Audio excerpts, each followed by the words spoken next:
1025 The Bone. 1025 The Bone.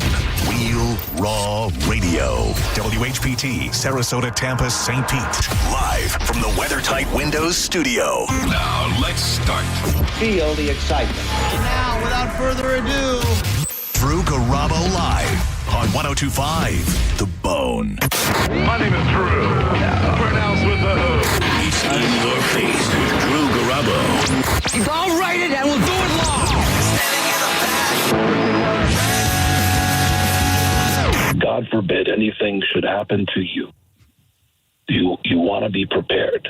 And for a limited time, we will sprinkle for $200,000. We will sprinkle Ace's ashes into your Kiss casket. Imagine being the biggest Kiss fan, and you get to be buried in a casket with a part of Ace Frehley. That's now possible. Live from the 102.5 The Bone Studios in St. Petersburg, Florida. It's Drew Garabo. Live. Just think about it.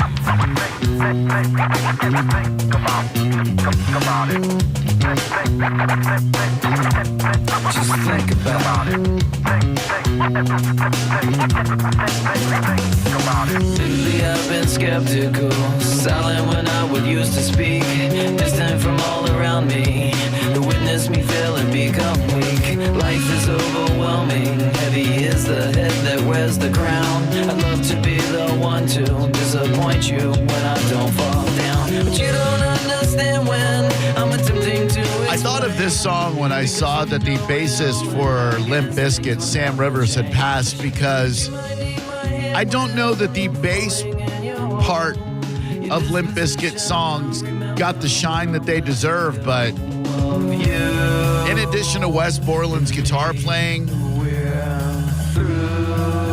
Sam Rivers' bass work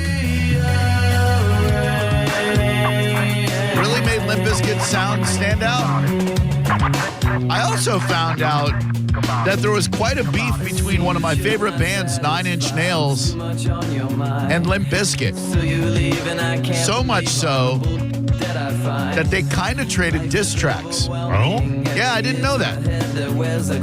Star Effers Incorporated by 9 Inch Nails. The video features Trent Reznor throwing softball at plates like at a county fair, and one of the plates has Stupid Fred Durst's dumb face on it.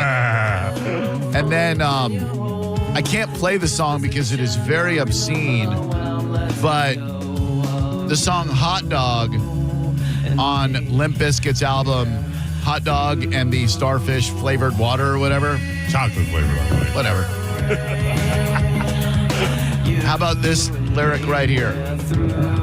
A 9-inch nail will get knocked the F out. F'd up AIDS from F'd up sex. Fake ass T-word on an F'd up chest. You want to F me like an animal. You like to burn me on the inside. You like to think that I'm a perfect drug. Just know that nothing you do will bring you closer to me. It's oddly specific. So weird. What a weird beef. You're right. Although, to be fair, in the 90s and 2000s, Trent Reznor was doing many interviews dissing the band Limp Bizkit, but so was everybody. That ain't got no time for dirt shenanigans. And good afternoon. It is a Monday, and we are taking you home. He is Maurice. I am Drew Garabo, and this is Drew Garabo Live. Life is too long until you dying on me. I would like to give a cautionary tale to anyone and everyone out there. I am an absolute moron sometimes, and maybe I'll save you embarrassment and money.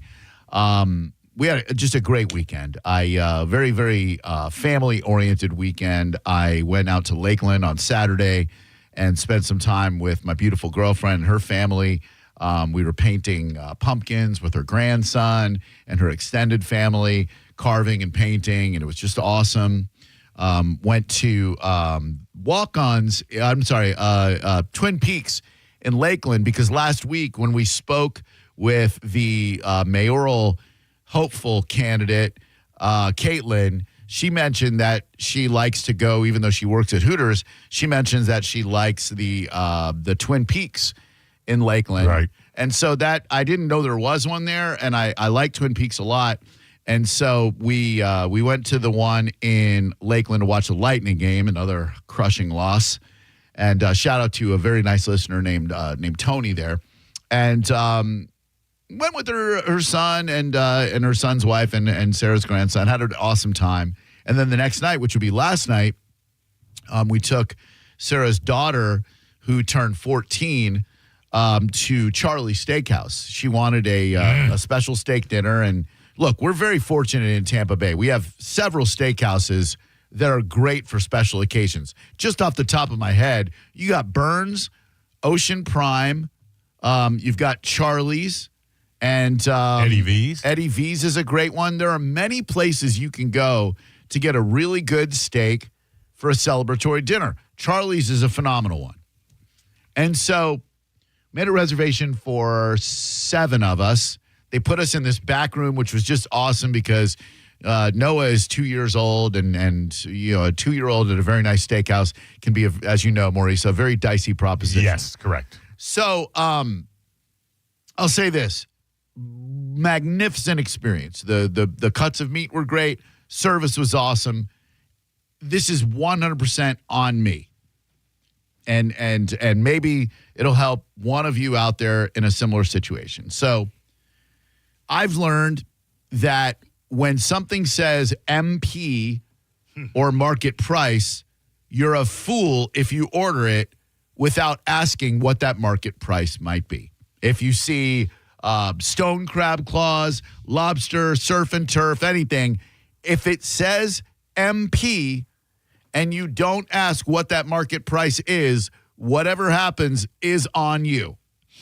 It's a lesson I only had to learn once, Drew. Same, Mo. Same. So they get drink orders, and then they ask about appetizers, and he starts talking about their off-menu appetizers. Since we had 7 people, he's like, I'm going to recommend these appetizers that can feed 3 to 4 people. And he starts talking about a flash fried lobster appetizer or whatever, which should have been a red flag for me because lobster is such a delicacy that I don't understand frying it. But I also know that there were kids there and they might want some too. So without asking the price, I was like, yeah, we'll try that. Try that flash fried. Even though in my mind I wanted the fried black grouper nuggets, which were $30, which that's not a cheap appetizer. But those sound good. Sounds real good. Yeah. The only regret I have last night is that I ordered the fried lobster without inquiring about the price. So they bring the check at the end of it. Again, magnificent meal. Sarah and I split a Wagyu tomahawk ribeye for 2. So did her son and his beautiful, beautiful wife. They split the same thing, and they bring in like the skillet into the right. private room. Yeah. They sear the steak. They turn it over. They carve it for you. It's a great experience. And like in my head, I'm like, this is a pretty expensive dinner, but nothing out of control. And so they bring the check, and it's a number that I found astonishing. Right. Before you get to that, did you enjoy the fried lobster appetizer? It was all right. Okay. It was all right. It was with the Jezebel sauce, which is really good. A lot of people serve that with ham. It was like an orange marmalade kind of thing. It was all right. But you're right in that lobster has such a delicate, fragile taste that you can really overcover it or just overdo it. Yeah, you're cheating yourself if you get it fried. It'd be like getting king crab legs, but getting them fried. Yeah. And so I'm looking at the check. $120 for that appetizer. Woo! Now, again, this is 100% on this guy for not asking. You could have got the seafood tower for that. That's what Sarah said. That seafood tower was something nice. I know. That's exactly what Sarah said. She said we could have gotten the seafood tower for that. And I love a seafood tower. Who It's doesn't? got a lot of different. Oh, my God. seafood. Oysters that'll paralyze you from the Gulf. Clams. Lobsters, crab legs, mussels. Everything. And it's fresh and cold and iced like seafood should be. Yes. Instead, this idiot right here That's hilarious. gets fried lobster. Who does that? What a moron. I am an absolute moron. And $120? woo, that's got to be the most expensive appetizer in the history of appetizers. And it's all on me because all I had to do was ask a very nice man, say, and who wants to be that guy? I know, but you have to. You have to. My mom, Mrs. Rosenberg, hello. Her maiden name's Rosenberg, and growing up Jewish by race, if not religion, I'm very aware of the frugal stereotype. So I try not to do things that would paint me as the stereotypical frugal Jewish person. So I didn't want to be the guy to go, excuse me, young man, you mentioned the fried lobster appetizer. What's the price on that? Because if he had told me then that's going to be $120, I would have said, no. And it wasn't like anybody else was like, oh, we should get that. Right. I'm the idiot who ordered it without asking the price. And we could have gotten 4 of those grouper cheek appetizers. Yeah. We could have gotten a seafood tower. But instead, this absolute freaking moron got a fried lobster appetizer that was $120. And that was I. It was It was okay. And again, it's not on them. It's on me. You have to ask in that situation. But I don't know how many people are comfortable asking, say, sir, how much might that be? Hello there. Welcome to Drew Garabo Live. I'm an idiot. Who are you? This is Nellie, Drew. Hey, what's up? Well, listen, you don't have counter money. You have don't. to ask. You're right. That's all there is to it. You're- That's all there is to it. I'm sorry. I know. I'm aware. I am aware of both my financial position and my idiocy, sir. I am aware. You've got to ask in that situation. Calta, he doesn't have to ask. No. Most people who go there, they probably don't have to ask, but he's looking at me like we're a bunch of rubes. Hey there, Drew Garabo Live. Who are you? It's Chris, Drew. How are you? Chris, I'm very well. Thank you. How's your day, buddy? Doing well. Good. You just took dumbhead to a different level, my friend.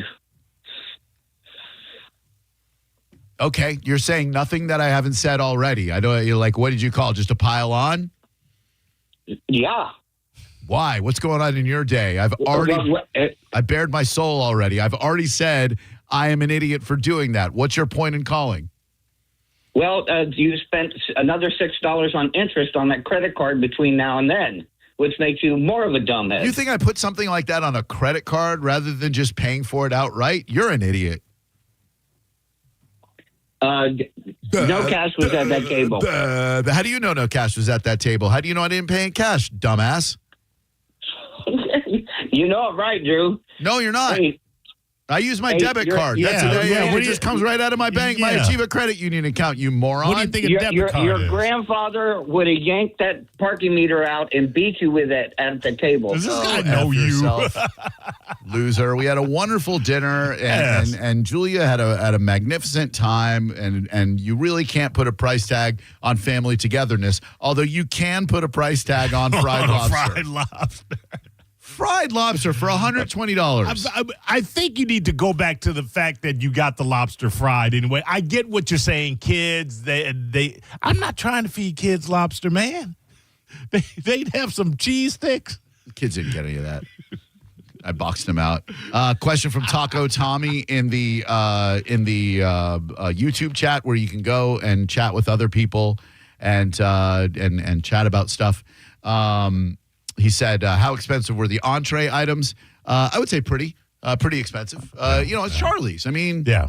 you're going to spend some money when you walk in the shop. Sure, you know it's not going to be cheap, but it's a special occasion. Like the tomahawk for two is not, I wouldn't say reasonably priced, but not outrageously priced. $200. So each of you's paying $100 for a Wagyu grade 8 or whatever steak. Sure, no problem there. Right. And this was one of those things where it was not on the menu. He was just describing it out loud. Very smart of him, by the way, because he knows no one's going to pipe up and go, say, that lobster appetizer you described, it sounds interesting. What's the cost on that? Hello there, Drew Garabo Live. Come on. No, hang on. Drew's going to be right with you, all right? Hey, this is Jeremy. Hey, you Jeremy. know what this sounds like, Drew? What's up? What? This sounds like when you forgot to, set up the advertisements for that radio station that one time. What? When you had to burn through an hour of no advertisements when Mo wasn't there? It doesn't seem like you're playing ahead, brother. What do you... That's the stupidest correlation I've heard in a long time, you freaking moron. I don't get that. Like, what a stretch. Were you eating lobster? Dude, that is such a stretch that we might as well call it your mom's vagina, sir. I wish you hadn't hung up so you could have heard me say that, but now you heard me say it over the radio. Yeah, no, what happened then was there was a Lightning game, and that got over at 4:40. I believed erroneously that I still needed to take my 4:20 break. Right. So I took too many breaks, and I did an hour by myself. That has nothing to... I did it... Yeah. Why am I wasting my time on these dunderheads? Don't listen to the show anymore, you stupid prick. Go work on your mom and get her some labiaplasty. Hello, who are you? Corey. Hi, Corey. How you doing, Joe? What's up, buddy? Hey, I just wanted to share my. I had a somewhat a similar story, but not as dumb, aching and not as aching in the pocket. So I went to a place that their prices, seafood, and your dishes are a little pricey, but Sure. this atmosphere. But on the way out, I get a shot. On the way out, I'd already paid my bill, so. When I got another bill for this one shot of Grand Marnier. Oh, Grandma. Yeah. I went with a nice little orange liqueur once I was done, mix Sure. the food. A nice little settle digestif, easy. if you will. Sure. Yep. So $17 For a shot. for a single shot. I mean, that's, that seems reasonable. Oh, dude, $17. Yeah, you can't call and say $17 for a shot is outrageous. Not when I'm spending $120 on fried lobster bites. Right. Idiot. $17. You get that at Side Splitters all day, every day. Right. The comedian ain't even funny. What was that Grand Marnier 150th anniversary we used to buy? The Grand Marnier, it's like a 150-year anniversary that they had a couple of years ago that they were, the bottle's like $200. It's like got a little orange flavor to it. Yeah. That grandma, man, she's pretty sweet. Not like my grandmas. They're all dead. Hello, Drew Garabo Live. Who are you? Steve. What's up, Steve? Hey, I was always taught that if you have to ask the market price, you probably can't afford the market price. That's not necessarily true. I could afford the $120 for lobster bites. It wasn't going to break me, but I don't know too many people who are jazzed about spending $120 on fried lobster. Oh, yeah, I would have been pissed, too. But I just, as etiquette at a steakhouse, I was taught, you just don't ask market price. Yeah. Listen, again, you may be able to, just because you can afford to spend money on something doesn't mean that you want to. Right. And that might not, there might have been a different atmosphere, a different situation, a different setting where you wouldn't have minded spending $120. I don't want to spend $120 on lobster and I got kids across the table. There's not the guarantee of sex at the end of the night. I'm not blowing out $120 on some lamb bug. Mud bug. There is no restaurant and no scenario in which I will ever feel good about spending $120 on fried lobster. Not a lobster. You're correct about that. But that seafood tower with the majority of food bucks. at 100%. You look at that and the wealth of food and the different items on it. You go, sure, this is $120, if not more. Yeah, there are seafood towers that are well into $150, $200 because you get oysters, you get all kinds of great stuff. So it's not that you don't ask what the market price is. You you ask if it's something that you aren't sure about the value of. Fried lobster doesn't have much value. You take a beautiful delicacy under the sea and you flash fry it, taking away the delicate flavor of it. This idiot should have realized that to begin with, no matter what they were charging. Instead, this idiot goes, we'll try that. We'll try that fried lobster. You go to Longhorns, get a $6 lobster tail, tell them to throw it in the French fry grease. I wonder how much Frenchies charge for fried lobster bites. Yeah, it's probably the same. They have fried lobster bites? I don't know. No, it says don't get fried lobster, idiot. Hello, Drew Garabo Live. How can I help you? Hey, how you guys doing? Really good. Etiquette at a steakhouse. My etiquette ends when I'm the one paying the bill. I'll walk in there like Rodney Dangerfield. This boy still has marks on, you know. I'm paying the bill. I'm going to ask. I don't care about anyone's etiquette. Dude. Yeah, everybody does. Everybody should ask. You know, if you want to ask what Frenchie's Clearwater Beach does not appear to have fried lobster as a standard menu item. All right. So, you know, I guess that's just a Charlie's thing. I bring this up not so that you can pile on me, although feel free to do so. I know I'm an idiot. It's so that if you ever find yourself in that similar situation and the server says, well, there are a bunch of you, you should get appetizers to share. Here's a fried lobster appetizer we have. Yeah. And you're a little bit peckish, a little bit hungry, a little bit famished, and you go, James, how much might that be? And then he'll go, sir, that is only $120. Then you can go, I'll take a seafood tower, thank you. Hello, Drew Garabo Live. How may I help you? Hey, this is Jeff. How you guys doing? Hey, Jeff. What's up, bud? Got a question. You know, I guess I look at it this way. Yeah. It doesn't break you. True. You know, it's not like you can't afford it. True. Number two, you enjoyed the company. I did. You had a great time with your family and all that. All true. So who cares? You know, hey, it was $120 for fried lobster. Yeah. What society do we live in that you can't be a little hot that you paid $120 for a fried lobster? Come on, man. And I am more mad at myself for not asking than anything else. Let the man flog himself. Thank you. I'm here for flagellation. It was me. It was all on me. I should have asked. It was a great experience. We had an awesome time. It still wasn't worth $120 for fried lobster. No. Everyone would agree with that. There's not one person out there who goes, well, it sounds reasonable. Fried lobster, $120? Sure. Lobster tail, $120. Reasonable. I think. Hello, Drew Garabo Live. Hey, Drew. Hey, Mo. How's it going, guys? Hi. What's up, dude? Hey, I got a not exact same story as you, but it was more of a group, and we went out. This was in Nashville, and a colleague of mine reserved a room at a steakhouse and oyster place. Ooh. And we got there, and about an hour and a half into the meal, maybe close to 2 hours, one of the guys asked, you know, where are we at the bill? And he was like $850, and he's like, all right, perfect.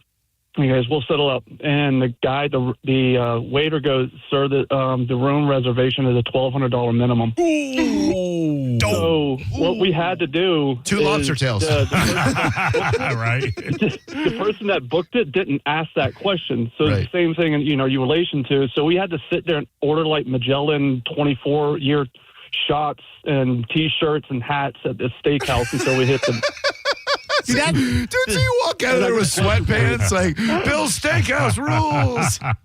That sounds like a fun challenge, though. Yeah. And plus, you want to talk etiquette at a steakhouse, asking the server, hey, where are we at on the bill? I mean, come on. You got to have a mental, like, you know, oh, here's where we are.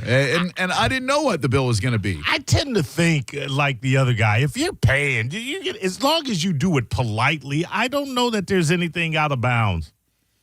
Yeah, I don't think so either. It's just that weird, stupid feeling of like, yes, you mentioned the fried lobster. What would be the investment on that fried lobster? Well, if you ask like that, how much is that going to set me back? Oh, is your mother's maiden name Rosenberg? That's beside the point. I want to know how much the lobster is.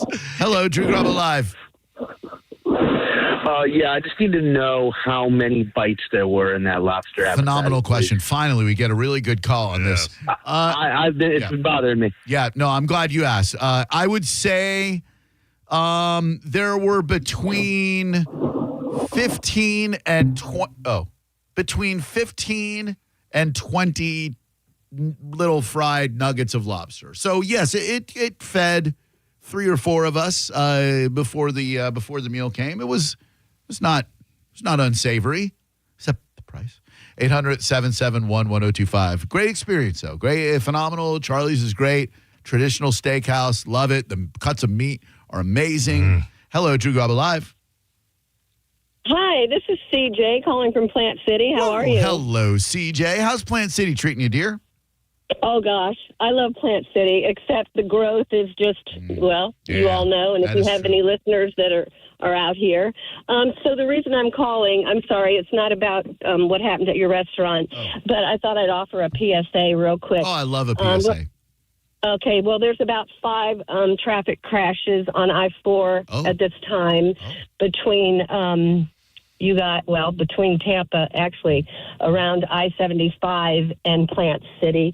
We usually average 1 to 6 daily. Sure. Within about a 3 or 4 mile range, starting around County Line Road and then past Forbes Road on your way to McIntosh. Again, I'm sure all your listeners are very familiar with the I-4 parking lot. They are. It's probably a lot of people rushing to get to Charlie's Steakhouse so they can get a fried lobster appetizer for the low price of $120. It's probably what it is. 800. I would spend $120 on like a nice piece of sea bass. Like I realize, you can get them for like $60 or whatever. That delicate piece of fish, to me, worth $120. It's odd, but $120 on a steak all day, every day. Sure. I don't think there's any fish that I'd be willing to spend over $70 for. Must not be in a stone crab. Those colossal claws. Oh, the king crab. Ooh, okay, I'm sorry. No, stone crab. Those colossal claws that you get. Those are expensive AF. They are, but I like the king crab legs. That beat. Yeah, I would do that. So there is. I'm sorry. But you should never spend $120 on fried food. There is no fried food that you should ever spend over $100 on, unless you're an idiot like me. Hello, Drew Garabo Live. Drew, Mo, happy Buyer's Remorse Monday. That's it's more of a hesitation to ask remorse. Although, yes, I do suppose that I have remorse in buying that. What's up, dude?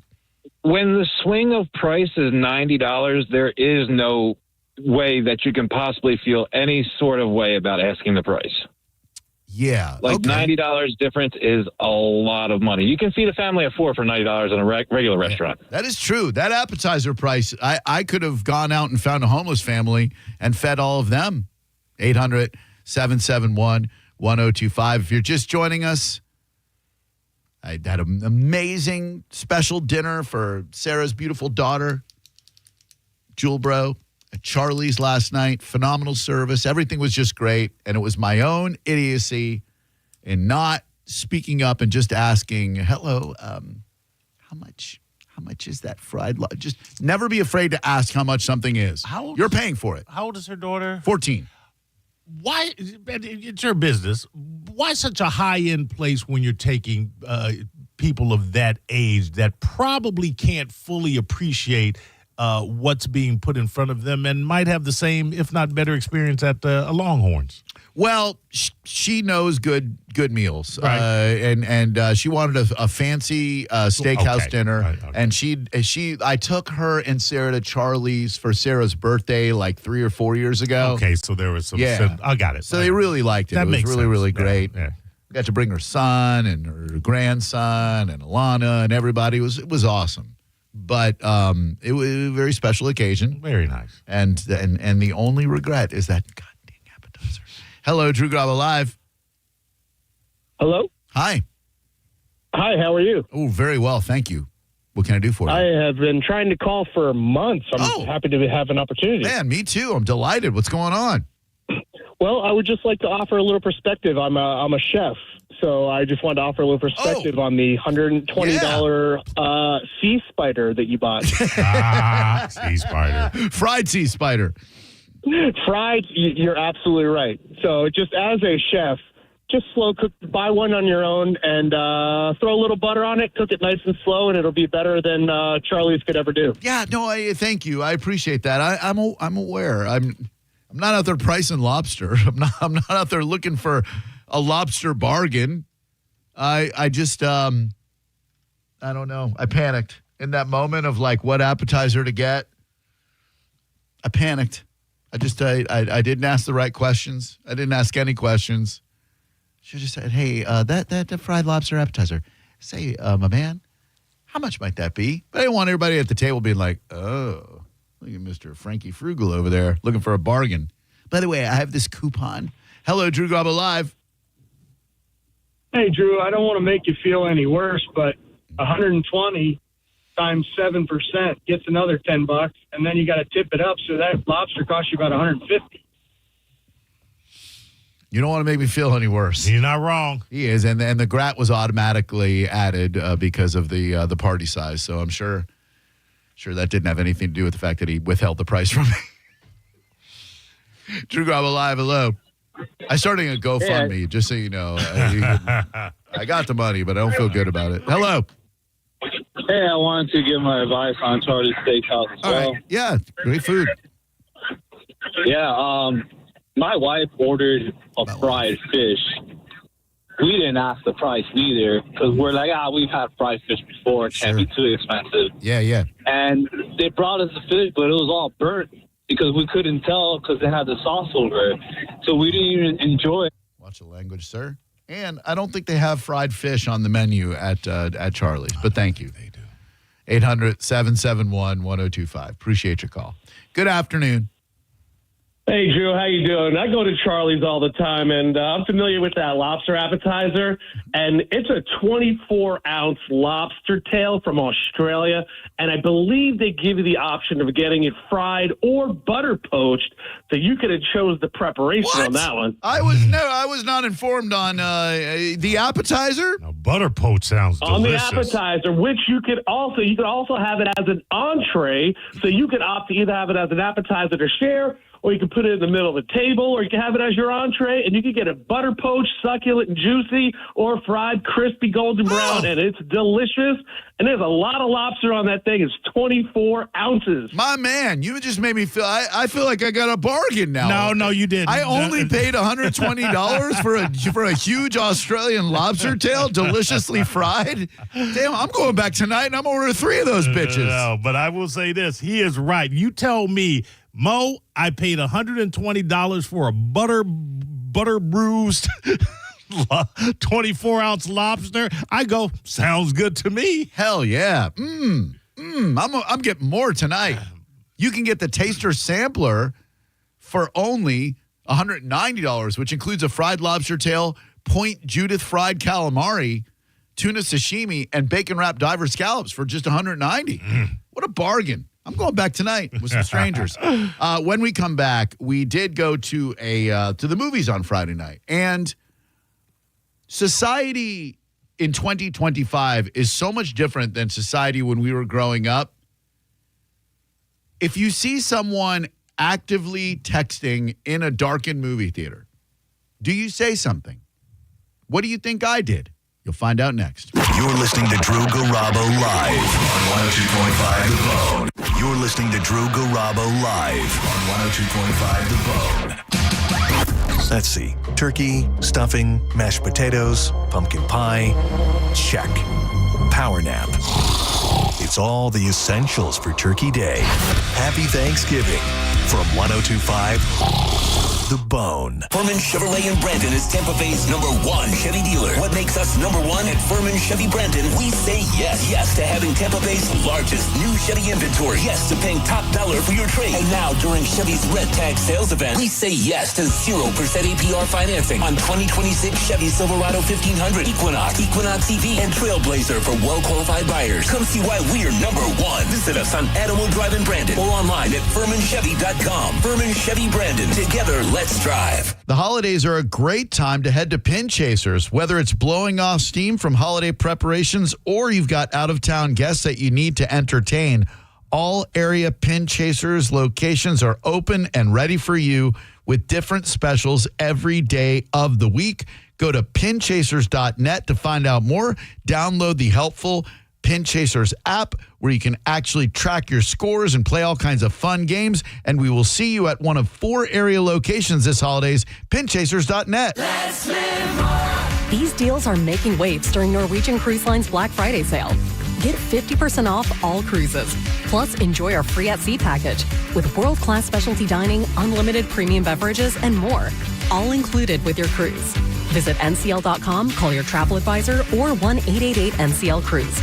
Offer ends soon. Norwegian Cruise Line. Ships registry the Bahamas and USA. Restrictions apply.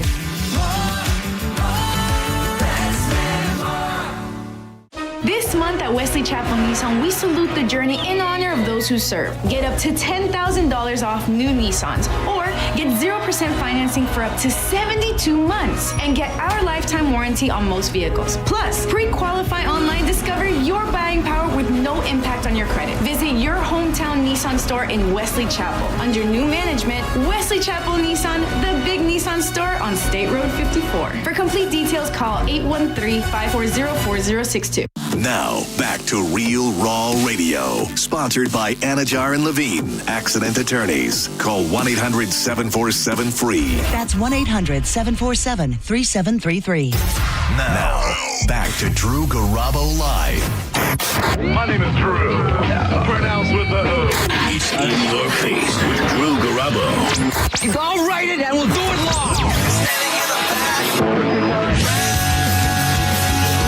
Well, Heather, Mark, the people voted, and the top pick so far with more than 10,000 votes is the Harry Balls Government Center, named after one of the city's longest-serving mayors, but not everyone's on board with that name. Live from the 102.5 The Bone Studios in St. Petersburg, Florida, it's Drew Garabo, live.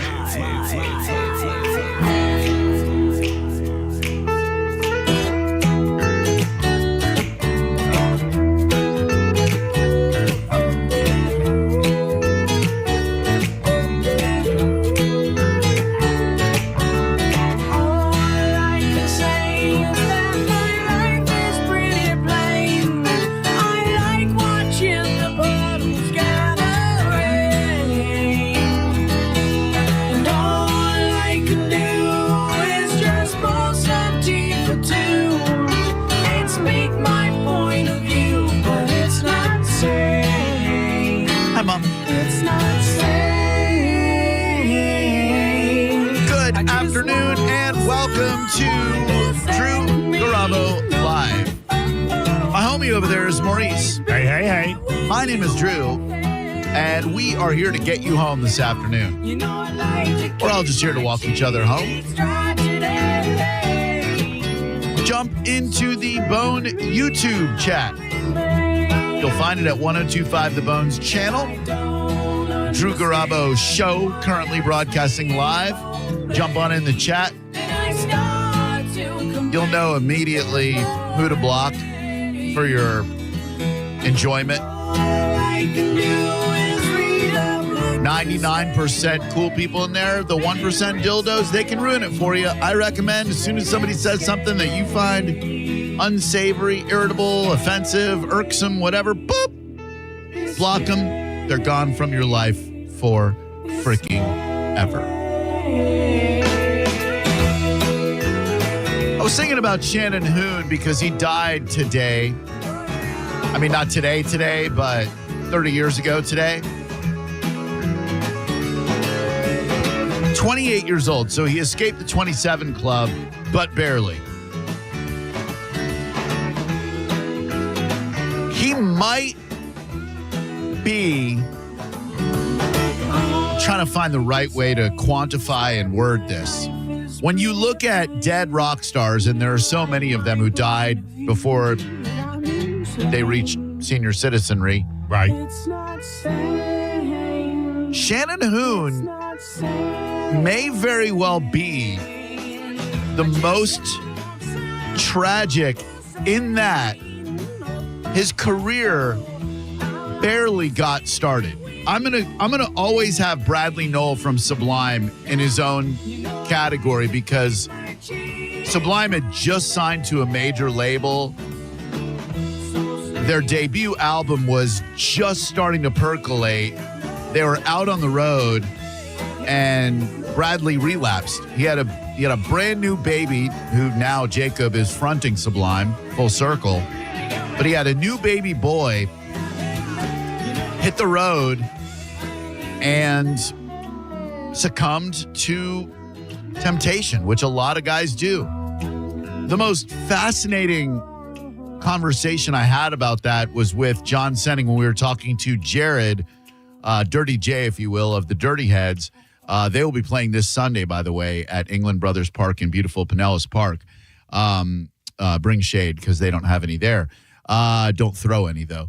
And Jared, who is sober now, I asked him if being on the road was rough for him because everybody wants to party with the Dirty Heads. You know what I mean? Right, Like you show up at a show, you get an after show pass or whatever. And I'm sure tons of people are offering him every substance known to man. He said it's actually easier for him on the road because that's where he's working. He said it's when he's at his home and he's got idle time. That's when that monster of addiction taps you on the shoulder and goes, look at all this time we have to kill, buddy. We don't have a gig to play tonight. We don't have to go to practice. Let's go. So with Shannon Hoon, Blind Melon had No Rain. They had Change and Tones of Home. They had 3 is a Magic Number off of the Schoolhouse Rock soundtrack, but not a huge body of work. And mostly people would only know No Rain. Correct. I would say of all of the dead rock stars, I think Shannon Hoon might have died with the most still left in the tank, if that makes any sense. It does. I don't know who else would have, because like Nirvana, by the time Kurt died, he had already put out, the In Utero and then their debut album, which it's not called Smells Like Teen Spirit. It was called Bleach. The one between Bleach and In Utero. For God's sake, it's goddamn called. It's one of the songs on the album. Never mind. Jesus Christ, why can't I think? I'm losing my effing mind. But I think Shannon Hoon might be the most tragic one. I could give you a comparative. Yeah, but that's not to say that you're what you're saying is not correct. But someone that would be similar. XXXTentacion, Juice WRLD, Lynn Strait, who from Snot, the new metal band Snot, who died in a 6-car crash along with his dog prior to the album's release. And they were touted as being a force to be reckoned with. But again. It was kind of like with Sublime before. Snot. I don't know Snot. I'm looking at. They have a song called Snot. I used to rejoin with Stupid all the time. Oh, okay. It's like got a 54-second if you kick it in, but these guys don't believe jumping in right away, do they? And they were Santa Barbara. They were big on the scene, the SoCal punk scene. I think they would have been contenders. Certainly right up there around with the Limp Bizkits and the like. Snot's got a groove. I dare say you could boogie to Snot. Wait till it kicks in. Snot, everybody. Lynn Strait. Here we go. Oh, yeah. Good Lord. And that dude's dead. How'd he die? 6-car crash. Oh, yeah, you said that. 6-car crash, yeah. Along with his dog, who was on the album cover. Posthumously on the album cover. Oh, his dog died in the crash too? Absolutely. I was always worried that Rick Springfield's dog was going to fall off that motorcycle that he was on Working Class Dog. And, really? It was a big concern of yours. 800-771-1025. Like, hey, put a helmet on that bad boy. He's got a scarf. Hey, good afternoon and welcome to Drew Garabo Live. Who are you? Hey, this is Nick. Hi, Nick. What's up, buddy? Oh, not much. On artists that were taken too soon, I was going to say, what about Jim Croce? Croce had a pretty good body of work behind him, though. Croce had a great run, yeah. I mean, well, not great I thought run. he only had one album before he passed. Maybe he did. Maybe he had I Got a Name. I think they used I Got a Name in Black Rabbit, if I'm not mistaken. Bad Leroy Brown. I'll have to say I love you in a song. You don't mess around with Jim. The dude had tracks, and he had 2 albums. You don't mess around with Jim. No, he had 3 albums. No, 4 albums. That dude had a bunch of albums. Get the frick out of here. Get off the phone, you idiot. I used to play Bad Leroy Brown in the jukebox at Papa Gino's in Framingham, Massachusetts. That was a great song. Yeah, and he said "damn" in it, which is what I loved about it. But that is a great song. The South Side of Chicago. That's the baddest part of town. Hey, Drew, you know who died too soon? That Freddie Mercury. He might have really become so much on the table. He hardly did anything. Only one album. And one album. I knew that was going to happen too. I knew whenever you try to talk about things like this, people are like, oh, he's asking me to say my favorite dead rock star. 800-771-1025. Do you think? Nope. If Shannon Hoon had not passed, do you think Blind Melon would have stood the test? Because grunge was kind of near its apex, and they never got even with the one hit, which was everywhere. Yeah. It's one of those things where it kind of painted them in a corner. Where it's like with the Extreme and More Than Words or whatever, where the body of their work was nothing like No Rain. Really, no, it wasn't. It was not that melodic, and they were kind of jam bandy a little bit. Yes, a little bit of Fish, maybe. Yes, yeah. I love this song, Tones of Home. Yeah, very jam band. Yeah.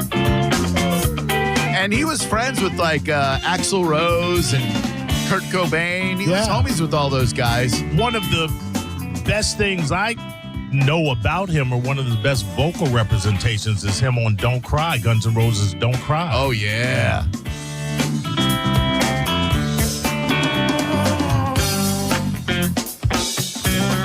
They take about as long as snot to get into. They sure do.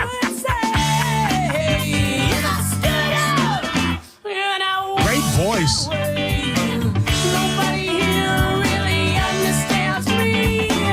800-771-1025. Don't forget, Halloween night, it's the Haunted Takeover. Every show on the Bone going to be downtown St. Pete. Taking it over. Hendrix had quite a bit of work still left to do. He joined the 27 Club, but he already left so many great music. But if I'm not mistaken, Hendrix only had 3 albums. I'm pretty sure, I think you're right. Which is not technically a lot. Yeah, he was going to blossom. He was going to have Prince's career before Prince. You're probably right. And let's not forget, for the ladies out there, not that only ladies were into this lady, but one of the most beautiful voices known to man. Well, sometimes I go out by myself What a and loss. I look across the water. And I think of all the things. It was tangling up with that damn Pete Doherty from Baby Shambles that did Amy Winehouse in. They were toxic for each other. Yeah. Was it, or was it the ex-boyfriend that came into her life post-fame? Maybe onto something there. You just don't like Baby Shambles. Won't you come on over? You try to blame Baby Shambles for everything. Baby Shambles the reason Buccaneers lost last night. Did she leave what about 4 albums? I bet you it was not more than 4. She had Frank, Back to Black, and Lioness Hidden Treasures. 3. Another 3. Damn. All these young. But imagine being in your 20s, right? And you get a little bit of fame. People adore you. You get a little bit of scratch. You're on the road. People are offering you drugs. How do you have the strength in your 20s to go, I'm good? I have a lot of respect for dudes like Ed Sheeran who realize I'm partying too hard. It is affecting my career path. I got to dial it back. Yeah. You know, it's got to be so tough to do. Amy Winehouse, though, and if you watch the documentary, not the one that they just released, but the one that stitches together footage that she took with her own video camera. Yeah. She entered into the business kind of already effed up. Oh, yeah. You know. So heroin skinny. Yeah, it was. I think she's beautiful. I know dudes like think she's kind of weird looking or whatever. I think she's beautiful. She's got that striking, beautiful brows. Like yeah, she could be very pretty. She had a set of choppers though. She could get it. Well, I mean, she's British. You know, they don't have dentists over there. They don't. No, it's illegal. Hello, Drew Garabo Live. Who are you? Andrew. Hi, Andrew. Yeah, I want to talk about Blind Melon. They have, I think it was like a German TV show did a segment with them called 2 Meter Sessions. And they have a cover, I think it's a Lou Reed cover of Candy Says. The guy's voice is absolutely amazing. You're right. I think the best was still in front of him. German. Okay, so I just Googled Blind Melon, German TV show, Lou Reed. Blind Melon recorded a session for the Dutch music show 2 Meter Sessions in November 1993. During this session, the band performed their own songs as well as a cover of the Velvet Underground's Candy Says. Well done, sir. 800-771-1025. Lou Reed's one of those dudes that I never got. I get it. He's surly. He's weird. He writes songs. But, like, He falls in that like Tom Waits category of dudes that are just too cool for school. Yeah, although I'd say Tom Waits was more accessible, but he was very, very kind of out there. Velvet Underground, which is a band that ostensibly based upon what I like, I should love. It was too arty. I mean, their best song, Sweet Jane, was done way better. Cowboy Junkies. Thank you, sir. Yeah, That's Natural Born Killer soundtrack. Although I will say this. There was one time and one time only that Lou Reed shone bright, very bright, my friend. And that's with Walk on the Wild Side. Phenomenal. David Bowie produced. What? Damn right. David Bowie produced Walk on the Wild Side. David Bowie not only produced his biggest hit, but he also produced Lust for Life for Iggy Pop. Yeah, he was quite the boardsman. Yeah, but that's it, yeah. Walk on the Wild Side, which is a great song. Even though he says colored girls? Yeah, give him a pass. The Stones did it. I mean, we gonna let Nick have a pass? No, we're not. Okay. You ever see the lyrics for Brown Sugar for crying out loud? Yeah, how come it tastes so good? This is the better version of Walk on the Wild Side. It's Tribe Called Quest. Can I kick it? It's sampled. And they do sample it great. Can I kick it? From Miami, FLA. It's like a way across the USA. Shaved legs along the way. Now he's a sheet. He's got a ticket. Hey, baby. Not singing that easily. Can I kick it? Hi, Drew Garabo Live. Who are you? I'm just Trick. How are you? Hey, Trick Daddy. What up? I got a couple things to say, if you don't mind. I don't. As far as Amy Winehouse, I fell in love with her. She's like the female Steven Tyler to me. Not the greatest aesthetically, but her music and her body and her whole mouth and the whole deal just made her super sexy. I get and that. her messed up lifestyle just made her even more dangerous. As far as ones who died too soon, let me just go back and say I used to work with Holly from Miami, FLA when I lived in California, but that's another story. I think the one who died way too soon was Andrew Wood because he influenced so many people. But had he not tragically passed too soon, would we know who Eddie Vedder even is? Would those boys have gotten together and made Pearl Jam regardless? I don't know. They'd probably still be together as mother. I wouldn't mind not knowing who Eddie Vedder is. Oh, that's cool. Oh. You're just hating now, man. I don't like it because it's mainstream. That used to be me, which is the only reason I can identify it, Trick. No offense. That was me.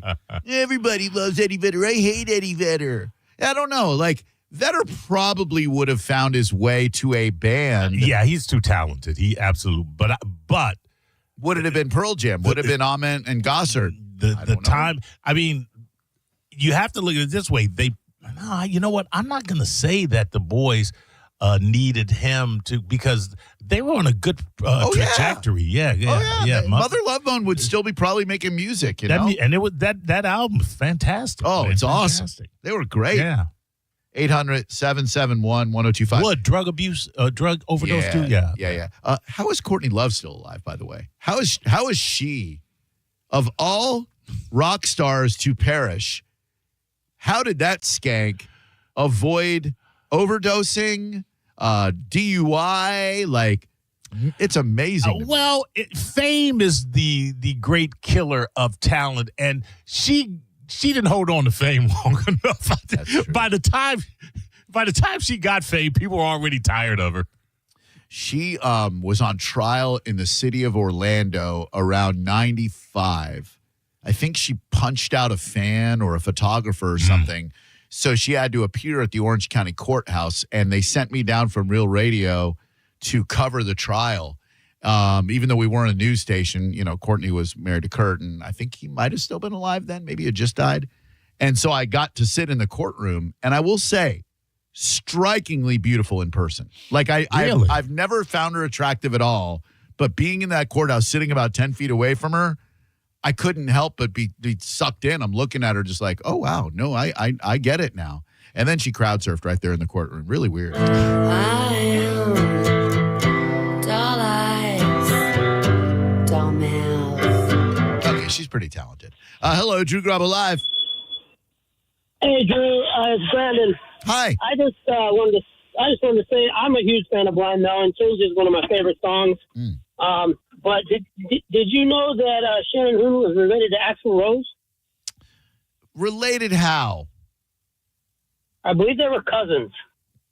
I Googled it while I was on hold just to double check, but that's what the Google machine says. So I guess it must be true. But I'd always heard that. Shannon Hoon was a close friend of Axl Rose, a relationship that began because Hoon's older sister was childhood friends with Rose.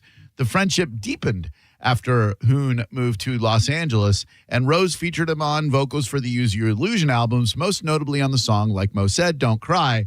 Both musicians were from Lafayette, Indiana, and their friendship continued until Hoon's death. Boy, you going to unfriend a guy just because he died? Yeah, that seems right. rather insensitive. Come on. God. I mean, just because a guy's dead doesn't mean he can't be your friend anymore. Right. But no, not cousins. Hey, which Google you using so I know not to use that? He was actually using Boogle. Yeah, right. He can't afford Google, so he types in Boogle. He was in such a hurry to verify. Drew Garabo Live. That G's so close to that B, you really screwed up there. Hello, who are you? Hey, Drew, it's Steve. That guy stole my thunder with Andrew Wood, but another great Blind Melon song is Galaxy. I believe it's about a car. Like the Ford Galaxy, like Galaxie?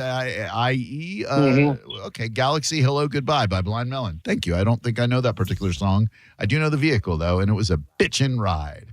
800-771-1025 is the number. Good afternoon, Drew Garabo Live. How are you? Hey, great show, you guys. How you doing? Thanks, man. Really good. You're bringing back some memories. What about that guy for the Drowning Pool, that their debut album? He died. Let the Bodies Hit the Floor, I think, was their song. But such a talent that got taken so early. You're trolling us, you know, right? Drowning Pool? No. You think Drowning Pool left a lot on the table? You feel like Well, you feel like Drowning Pool had so much left to offer the musical universe. I got to be honest with you. Every party I go to, someone's like, "Ain't it a damn shame that Drowning Pool, demise deprived us of so much great music? I mean, so many timeless hits like, what's that one? Bodies. Oh yeah, what's the other one? Oh yeah, Bodies. Oh yeah, and didn't they also have Bodies? Well, it's in 19 movies, so I mean, it had to be a good, It's in 19 movies, so it had to be a good, Yeah, no, I'm not. I feel like I didn't know the dude died, but I feel like Drowning Pool said all the Drowning Pool had to say. Staring at his drowning pool poster on his wall over his bed right now. Why did you leave me, Wes? Was it Wes Scantlin or is he still No, alive? that was Puddle of Mud. Oh, yeah, same thing. Oh, they're playing. He's still alive. Yeah, we got tickets to them, in fact. I think they're playing at Ferg's Friday night. I can't go. Oh. You can give my ticket to somebody else. Drowning pool death. Here we go. Dave Williams. The fact that nobody knew that speaks volumes. And by the way, he died of heart failure at the age of 30. Ooh. He had undiagnosed hypertrophic cardiomyopathy. He was found dead on the band's tour bus while they were on the Ozfest tour. So there's tragedy there. Absolutely. 30, an undiagnosed heart ailment. Yeah. By the way, in the terrible Halloween costumes, this just popped into my head. We were at Spirit Halloween on Saturday looking at all this stuff. They've got the costumes from that movie with Michael B. Jordan, Sinners, where he plays both roles. Oh yeah. Smoke and Stack. They've got a Smoke costume and a Stack costume. If you want to be sure that no one's gonna know who you are, like who is going to a Halloween, whether it's a haunted takeover like the one this radio station's doing in St. Pete, or any party dressed as Sinners, Smoke, and Stack. You're going to have a lot of splaining to do. Hey, what are you supposed to be? Oh, I'm from the Ryan Coogler horror film Sinners. Oh, okay. Hello, Drew Garabo Live. Good movie, don't get me wrong. Hello.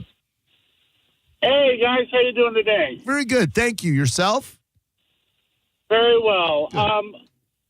I just wanted to bounce back to...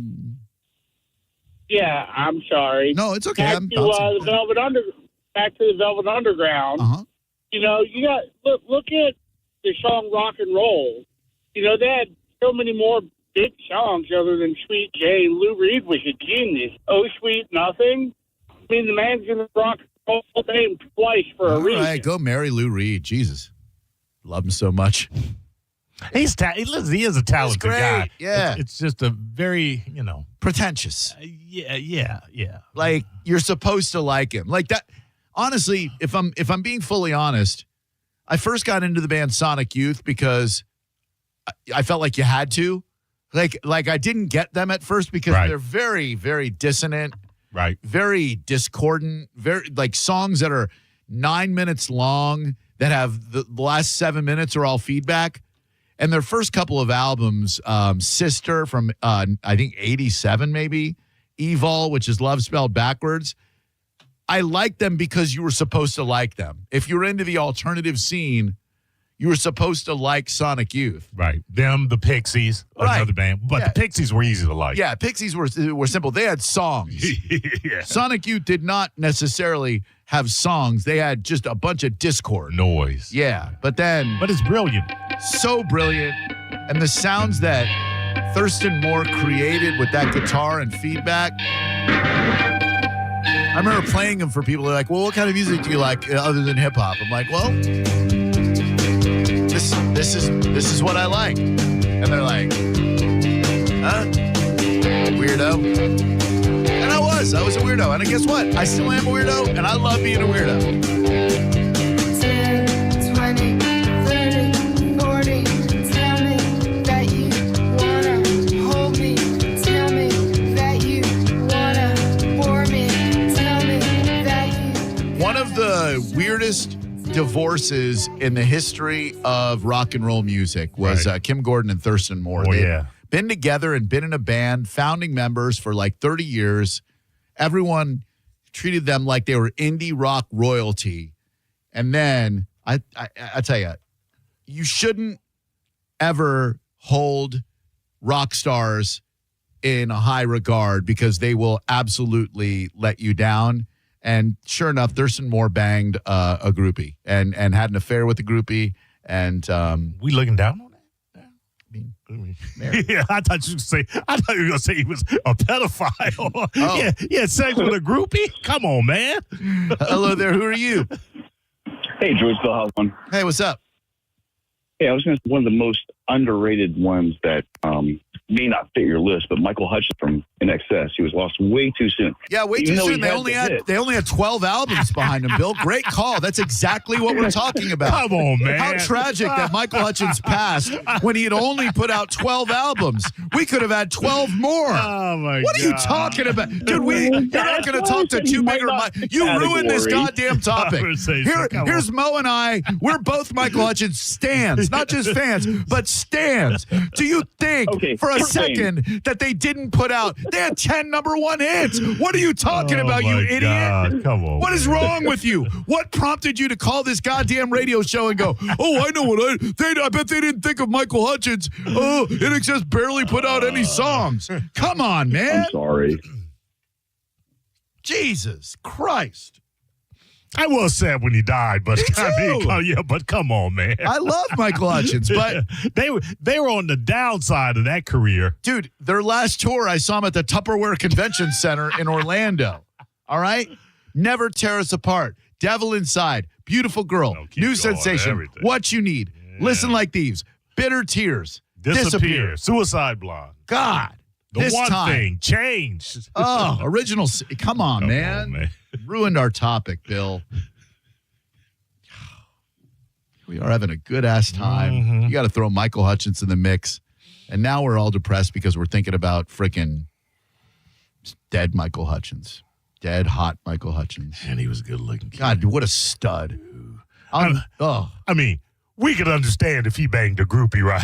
He can bang whoever he wants. Exactly. We're not going to vilify the man for banging a groupie. No, Michael Hutchence can bang whomever, however many times. And I think anyone who was with Michael Hutchence would understand. This man is too good looking for monogamy.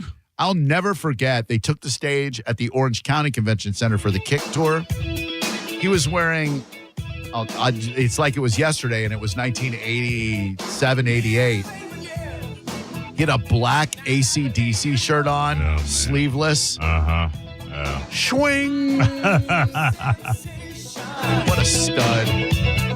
All right, well, Bill ruined a fun topic, thanks, everybody. Bill. Blame Bill. 800-771-1025 is the number. We got a ton of great stuff to get to, including the Buccaneers season is over. What? It's over. Baker's MVP campaign done. What we saw last night was just terrible on so many levels, and the most disappointing, I'll tell you next. You're listening to Drew Garabo live on 102.5 The Bone. You're listening to Drew Garabo live on 102.5 The Bone. Stingray Chevrolet presents Calta Cruise 19. And Tiza wants to get you on the boat for free. Yes, please. Picture yourself on the Calta Cruise. Yes, that's how you win. Head to your local Walmart and find the Tiza display in the pharmacy department. Then take a selfie with Tiza and upload your photo to theboneonline.com. It's that easy. Be a selfie queen, just like my Calta. Tiza presents Picture Yourself on the Calta Cruise. Picture it and make it happen. It could be you. Tiza, why spit when you can swallow? The biggest Black Friday sale in America is on at Brandon Ford. Many Ford models have 0% for 60 months, 0 down, and 0 payments for 90 days. Brandon Ford has the largest inventory of Super Duties in America. 400 Super Duties on the ground and over 300 more on the way. All at the absolute lowest prices, guaranteed. Super Duties at as much as $11,000 off MSRP. New 2025 F-150 STX Super Cruise as low as $38,995. Up to $13,000 off MSRP on new loaded 2025 F-150 XLTs. New 2025 Escapes over $13,000 off MSRP. And remember, nobody pays more for your trade than Brandon Ford. Don't get caught by last-minute hidden fees at other dealerships. At Brandon Ford, the price you see is the price you pay. And our Black Friday sale is the biggest sale in America. Starts Friday at 8 a.m. Highway 60 and 301 in Tampa and at BrandonFord.com. No bull, no surprises, real prices. Hi, I'm Ray from Sun Toyota of Newport Richey. Shop everything under the sun while Toyotathon is on this Black Friday. Drive a new Tacoma for $179 per month with 4-year maintenance included. Plus, you're only 2 clicks away from our best price. Click the button on our site to unlock our best price instantly. So visit Sun Toyota of Newport Richey today. Because when you make it Sun Toyota of Newport Richey, we make it happen. Sun Toyota of Newport Richey. Call 800-632-8895 for more details. Are you paying too much for term life insurance? There's a tremendous price war among the major term life companies. Rates have dropped dramatically in the past 2 years. For example, a man age 45 non-tobacco user, $1 million of coverage is only $75 per month, level for the next 10 years. Or a man age 50 non-tobacco user can buy $500,000 of coverage for a monthly premium of only $110, guaranteed not to change for the next 20 years. That's right, level rates for 20 years. And if you're a smoker, we have great rates for you as well. At the Term Lifeline, we specialize in policies of $500,000 and above. So if you're looking for new or replacement term life insurance, call right now for a free quote. 800-676-1090. 800-676-1090. 800-676-1090. That's 800-676-1090. Rates and availability may vary by state. Sample rate quotes are based on preferred non-tobacco underwriting exam required to qualify. Paid for by Airtime Media. 1025 The Bone. Real Raw Radio. WHPT, Sarasota, Tampa, St. Pete. Live from the WeatherTight Windows studio. Unique opinions, compelling conversation, and the best in afternoon entertainment. Now, the conversation continues on Drew Garabo Live. Now, back to Drew Garabo Live.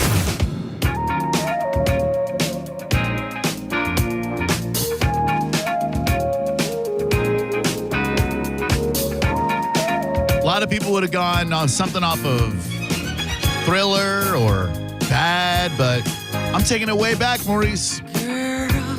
Old school. Very old school. He was still black.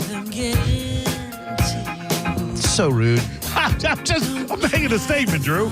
I'm just making a statement. What did I just say was going to happen, by the way? I said we were going to introduce our guest, and then Andrew Dice Clay was going to call, and I'm 99% sure that Dice is on the line right now because it's an area code I don't recognize. But before we get to the illustrious Mr. Andrew Dice Clay, I'll do anything for Cracker Jack Media. When Jen and my very good friend Jess holler and say, hey, we got somebody, I say, bring them into the studio, which has led. I could just use the nickname. I could call him Double O. I could call him Gooch, but I'm going to go for his given name, and I'm going to say Oguchi Onyewu. That is perfectly pronounced. For real? Well done. Wow. Well done. Nice. Thanks, well Double O. done. Appreciate well done. that. You'll be Double O from now on. I just wanted to prove to you that I could get away. You are the vice president of sporting, and your purpose is to assist in growing the competitiveness of the 27 national football or soccer teams, as well as aiding in efforts to increase participation and diversity through the entire soccer landscape at every level. Wow, you make me sound important, but essentially, yes, you're right. Oh, man, that's a hell of a job title. There is an American bias against football, I would say, myself included. We are so programmed for NBA, fast-moving action. The rest of the world seems to get what we do not, which is the chess match that is soccer. Why can't we get our head around it? We'll get there. It's a slow burn, but I think Americans are competitive enough to understand that this is the biggest sport in the world, and if we want to be world leaders in everything, we have to catch up to that as well. And we certainly do want to be world leaders in everything. There is a game going on 11/18. That is the 18th of November, 6 days away at Ray J. It is the U.S. versus Uruguay, or Uruguay, as they like to say. You played soccer many years, 16, 17 years ago, right here in Ray J? Yeah, I remember that. I think it was either 2007, 2008. We had a game here. Incredible atmosphere, incredible vibe. I think we came out with a victory, which is always sweeter at the end. So very nice. Looking forward to a great result and a great turnout with the crowd support next week. Hell yeah. And we'll get into that in a moment. I'm going to intersperse this with a little Dice Man so we can promote his show coming up at Side Splitters. You're a young cat, so you may not remember the heyday of one Andrew Dice Clay. But to old cats like us, oh, come on, there was nothing like it. Icon. Is this Andrew? Yes, it is. How's it going? The face. You don't want a picture of the face. Exactly. That's right. New school Dice. That's you guys do. They're good, really good. That's a great gimmick you got going on social media. One of the funniest damn things. You always, Dice, seem to somehow recapture what it is that makes you hilarious, and you going up to unsuspecting, usually younger people on the streets of Manhattan or in airports and acting like they want a picture with you when clearly they have no idea who you are, frequently with John friggin' Lovitz. That is brilliant, and it always elicits laughter, Dice. Well, that little thing turned into the biggest deal I ever made recently with 20th Century. How so? Yeah, well, they signed me to do a series, and it all came from the Instagram and how Hollywood's been responding to it. Dude, that's... Because, years ago, I did an album called The Day the Laughter Died, which is basically 2 hours of bombing, right? Yep. So that album became the biggest album in stand-up, in the history of stand-up. So now I just bomb in the street, and the same response from Hollywood. They love it. I don't think you get the credit you deserve for the cutting-edge anti-comedy of The Day the Laughter Died, produced by Rick Rubin at the height of his popularity when it was Dice Mania, where you couldn't walk down the street without some chucklehead in a leather jacket. Little Miss Muppet, you release an album where there's not a joke to be found. They are, in fact, anti-jokes, and you seem to thrive off of the uncomfortable level of the crowd. I don't know that you get the credit you deserve for that, Dice, and it is sheer brilliance. No, I really do. I mean, it took. What's amazing is I didn't realize that was going to happen, but I mean, you listen to comics talk about that album today. It's like they study it, and I just like the whole idea of the Instagram because instantly I could give people a visual of that kind of effect going over to a stranger and just going, obviously, you've been waiting to get the picture of the face. And they're like, no, I don't even know who you are. And that's what makes me laugh. Dude, and the John Lovitz angle of him being in there with his dog, like having with a very dour expression on his face, really that puts a sizzle on the steak. Dice, by the way, will be at Side Splitters Friday, Saturday, and Sunday. 7:30 Friday, 7 and 9:30 Saturday, 7 o'clock Sunday. He is always hilarious. I actually think the only show that's left, I think, is Sunday. There's a couple tickets. But, yeah, me and John Lovitz are actually doing concerts together now. Oh, that's good to know. Really? Yeah, regular, theater concerts. Like a Steve Martin and a Martin Short almost, right? Except funnier. You know what? We just get along really well. And we're good friends, and we just started doing concerts, and people love it. It's like the Odd Couple to them. Hell yeah. Going back, Dice, to what you're talking about and what you're doing with the Instagram, what some people may not understand and may not appreciate is that the only way that works if you reached, or if someone reached the iconic status that you did. And that's what makes it so great. And that's a testament to just how important you are to stand-up comedy. And that's what I appreciate about the fact that you get these, as I used to call my daughter back in the day, these snapper heads that don't know who you are. Well, I made my career took off like 38 years ago. It sounds. But, I was a kid, and I was doing like 80,000 people a week in concert. And so the whole idea the day the laughter died was doing the ultimate late night set without any material. And it showed. It was incredible to me to hear the silence of the room when the following week I go and I do, like I say, 70, 80,000 people, that are just going berserk. And here I am in Dangerfield's nightclub, and you could hear a pin drop. I mean, to me, that's really funny. Absolutely. No question about it. And honestly, Dice, it kind of paved the way for the absurdist comedy of today, where you've got that Nathan Fielder kid, you got Tim Robinson. You were doing weird, awkward, anti-comedy decades ago, and now it seems to be bigger than it's ever been. Well, I actually don't know the two guys you just mentioned. Maybe I should. But, yeah, I mean, there's a lot of, to me, they're kids if they're in their 30s now. Yeah, totally. But, I love doing stand-up more. Like, I really love, I do the concerts with Lovitz. I do concerts on my own. But when I get to come to a place like Side Splitters, with, just a couple hundred people in the room, I just really enjoy digging in. I can't wait. There's nothing. Look, you make more money in a concert, but there's nothing better than playing a comedy club as far as gratification and the audience getting to be right on top of you. That's why there are all those comedy clubs out there.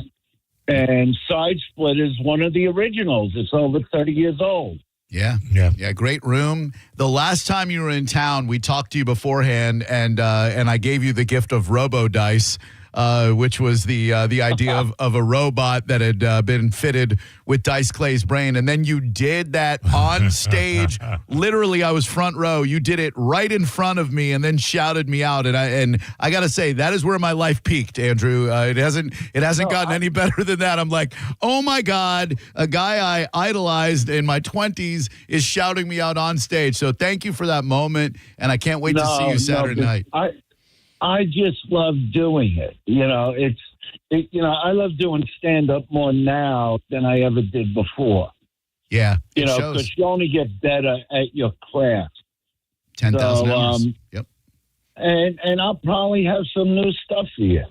Good. Well, we can't wait. And the only way to go see him is Sunday at Side Splitters. So get those tickets. Go to Side Splitters website, sidesplitterscomedy.com. And, man, I love catching up with you, Dice. I can't wait to see you. I'll be there Saturday night for the show. Grab your tickets for Sunday. It's going to sell out soon.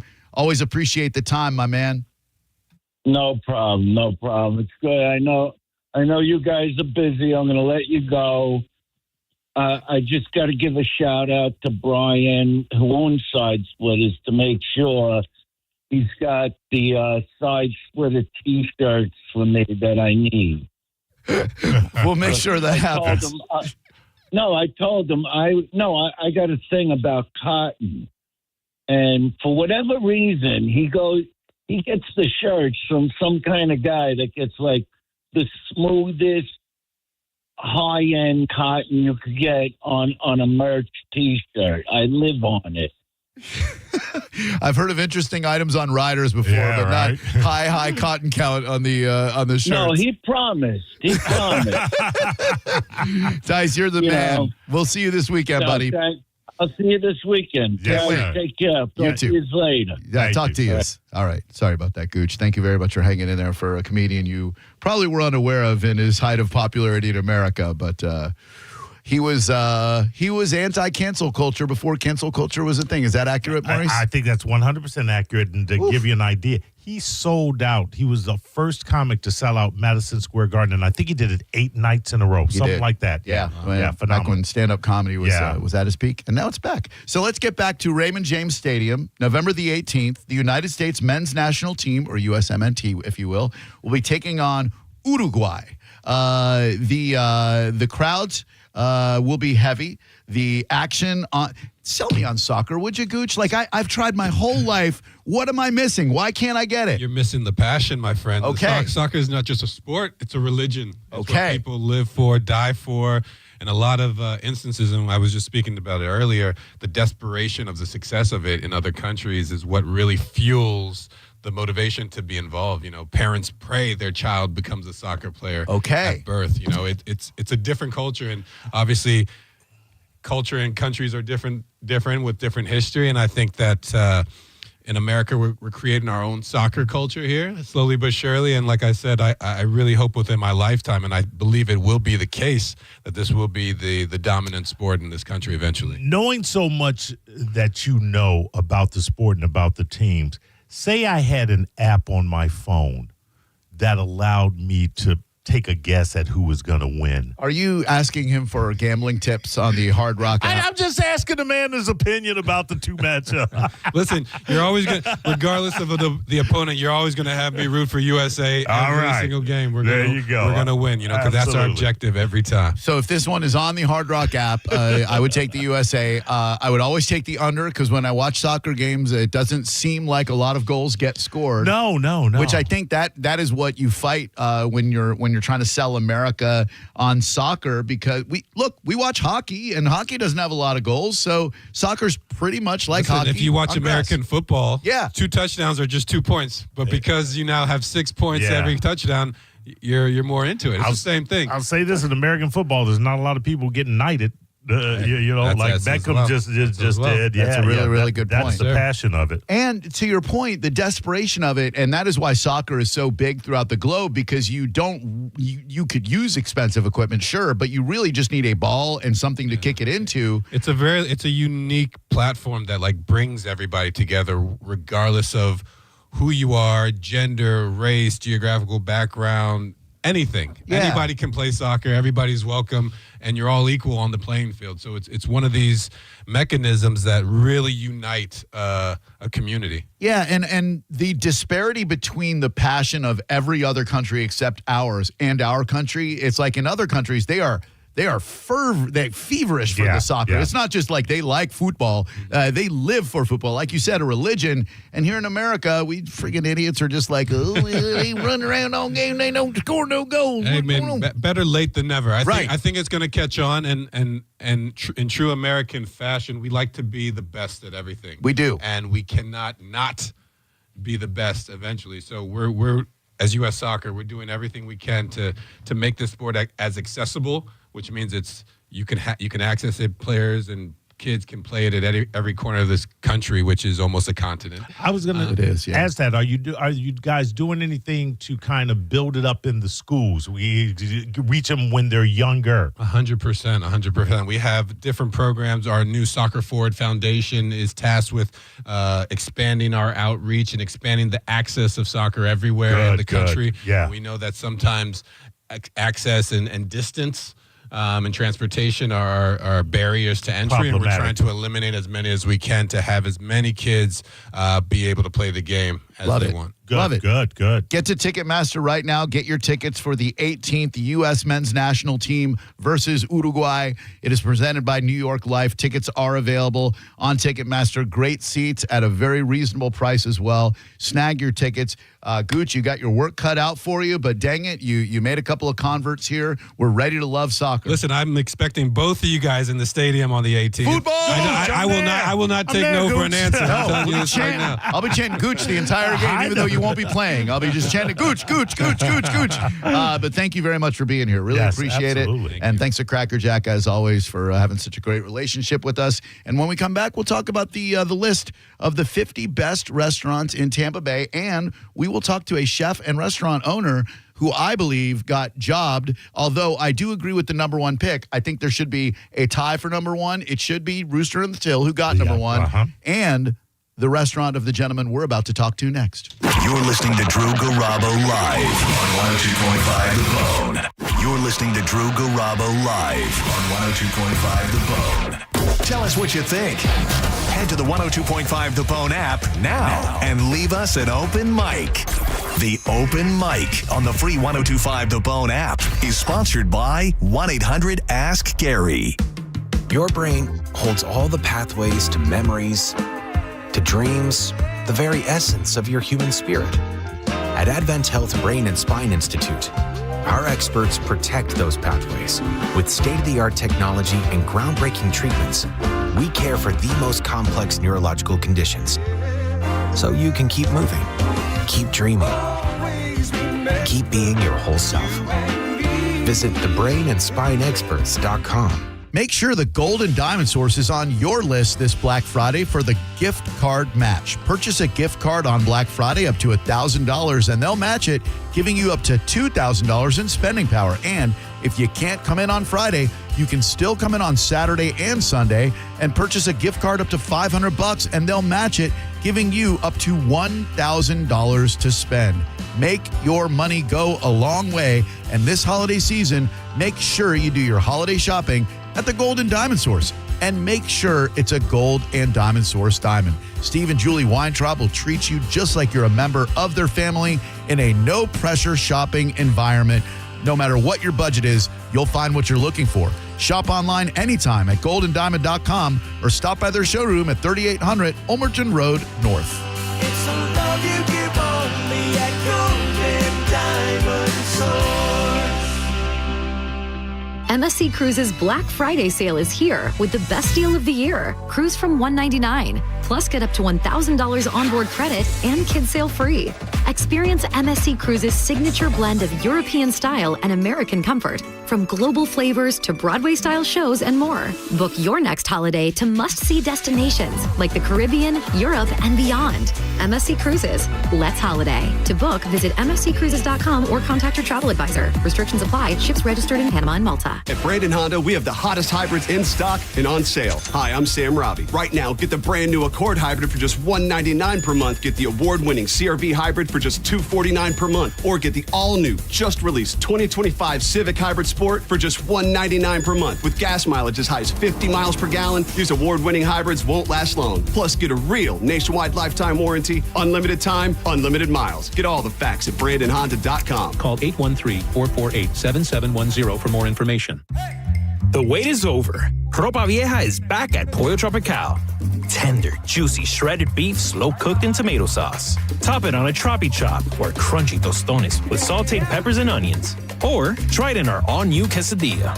A soft tortilla, melted cheese, and savory shredded beef. Cheese lovers, where you at? Ropa Vieja returns by popular demand. Come and get it. Pollo Tropical.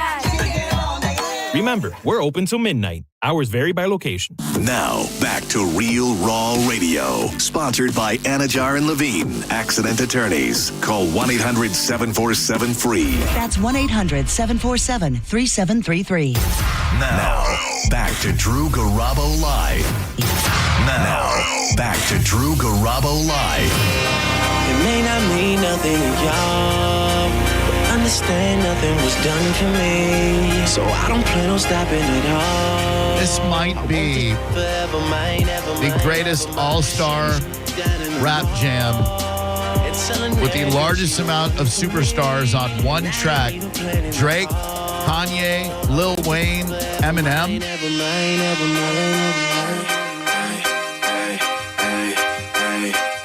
Last name ever, first name greatest. Like a sprained ankle, boy, ain't nothing to play with. Started off local, but thanks to all the haters, I know G4 pilots on a first name basis. In your city, faded off the brown. Nino, she insists she got more class. We know, swimming in the money, come and find me. Nemo, if I was at the club, you know I balled.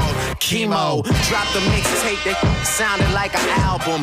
Who'd have thought a countrywide tour be the outcome? Labels want my name beside an X like Malcolm. Everybody got a deal, I did it without one. Yeah, I'm about my business. Killing all these rappers, you would swear I had a hit list. 800-771-1025. Had I won the argument over my child's name, right now, there would be a young man in the world by the age of 22 named Grover Garabo. I legit wanted to name my son Grover. And before you go thinking, oh, name your kid after a Muppet. No. Well, yes, but also no. We weren't going to name him after Grover Cleveland. I damn sure was. He was a fine president. Get out of here. Do you know what Grover Cleveland accomplished while president? No. Me either do I. But I'm sure it was a lot. Grover Cleveland accomplishment. I guarantee you, there's no significant achievement in the Grover Cleveland reign. Well, he was known for his integrity, which I would hope my son would have. His limited view of government, also, I would hope my son would have. And fiscal conservatism during the Gilded Age. He is the only president, Maurice, or was the only president, to have served 2 non-consecutive terms. Now we have, of course, 45 and 47. Right. But Grover Cleveland was Donald Trump before Donald Trump was Donald Trump. See, yeah, but that there you go. They were sick of his BS the first term. He got elected for the second. Yeah, but after they sent his ass packing. Grover is a great name.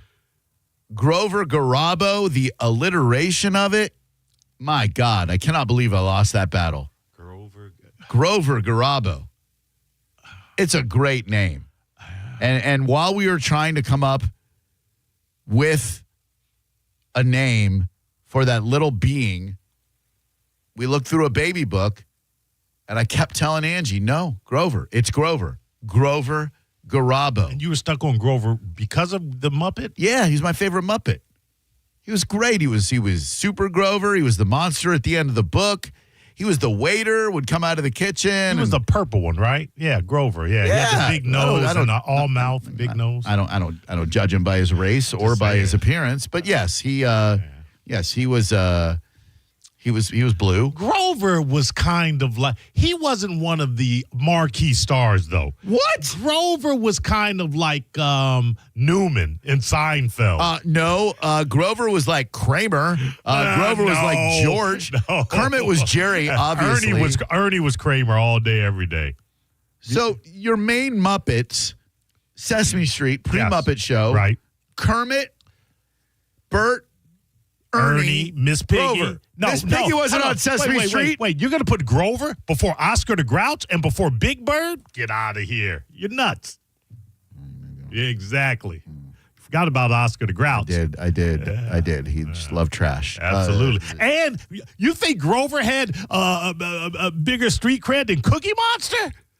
Grover was Cookie Monster without the love of cookies. I believe they were the same race because they were the same color. Yeah, the same. Yeah, but Cookie Monster had the angle. You may be onto something. Yeah, I'm telling you, he was Newman. All right, so if there was a Mount Rushmore of Muppets, Grover, they wouldn't Grover's even let not Grover on there. climb it, let alone be on it. You had Kermit, Bert, Ernie, Cookie. Yeah, I think Cookie, Mount Rushmore, and you got 4. Yeah. You got to have, I mean, you forgotten Kermit the Frog? Miss Piggy? Kermit is front and center. He is the alpha Muppet. Kermit, you've got to go, oh, man, I don't think you can even put Bert and Ernie on there. Cookie Monster has to be on there. You're right. Oscar the Grouch has to be on there. Yeah, debatable. Okay, I'll give you that. Debatable. But a Big Bird has to be on there.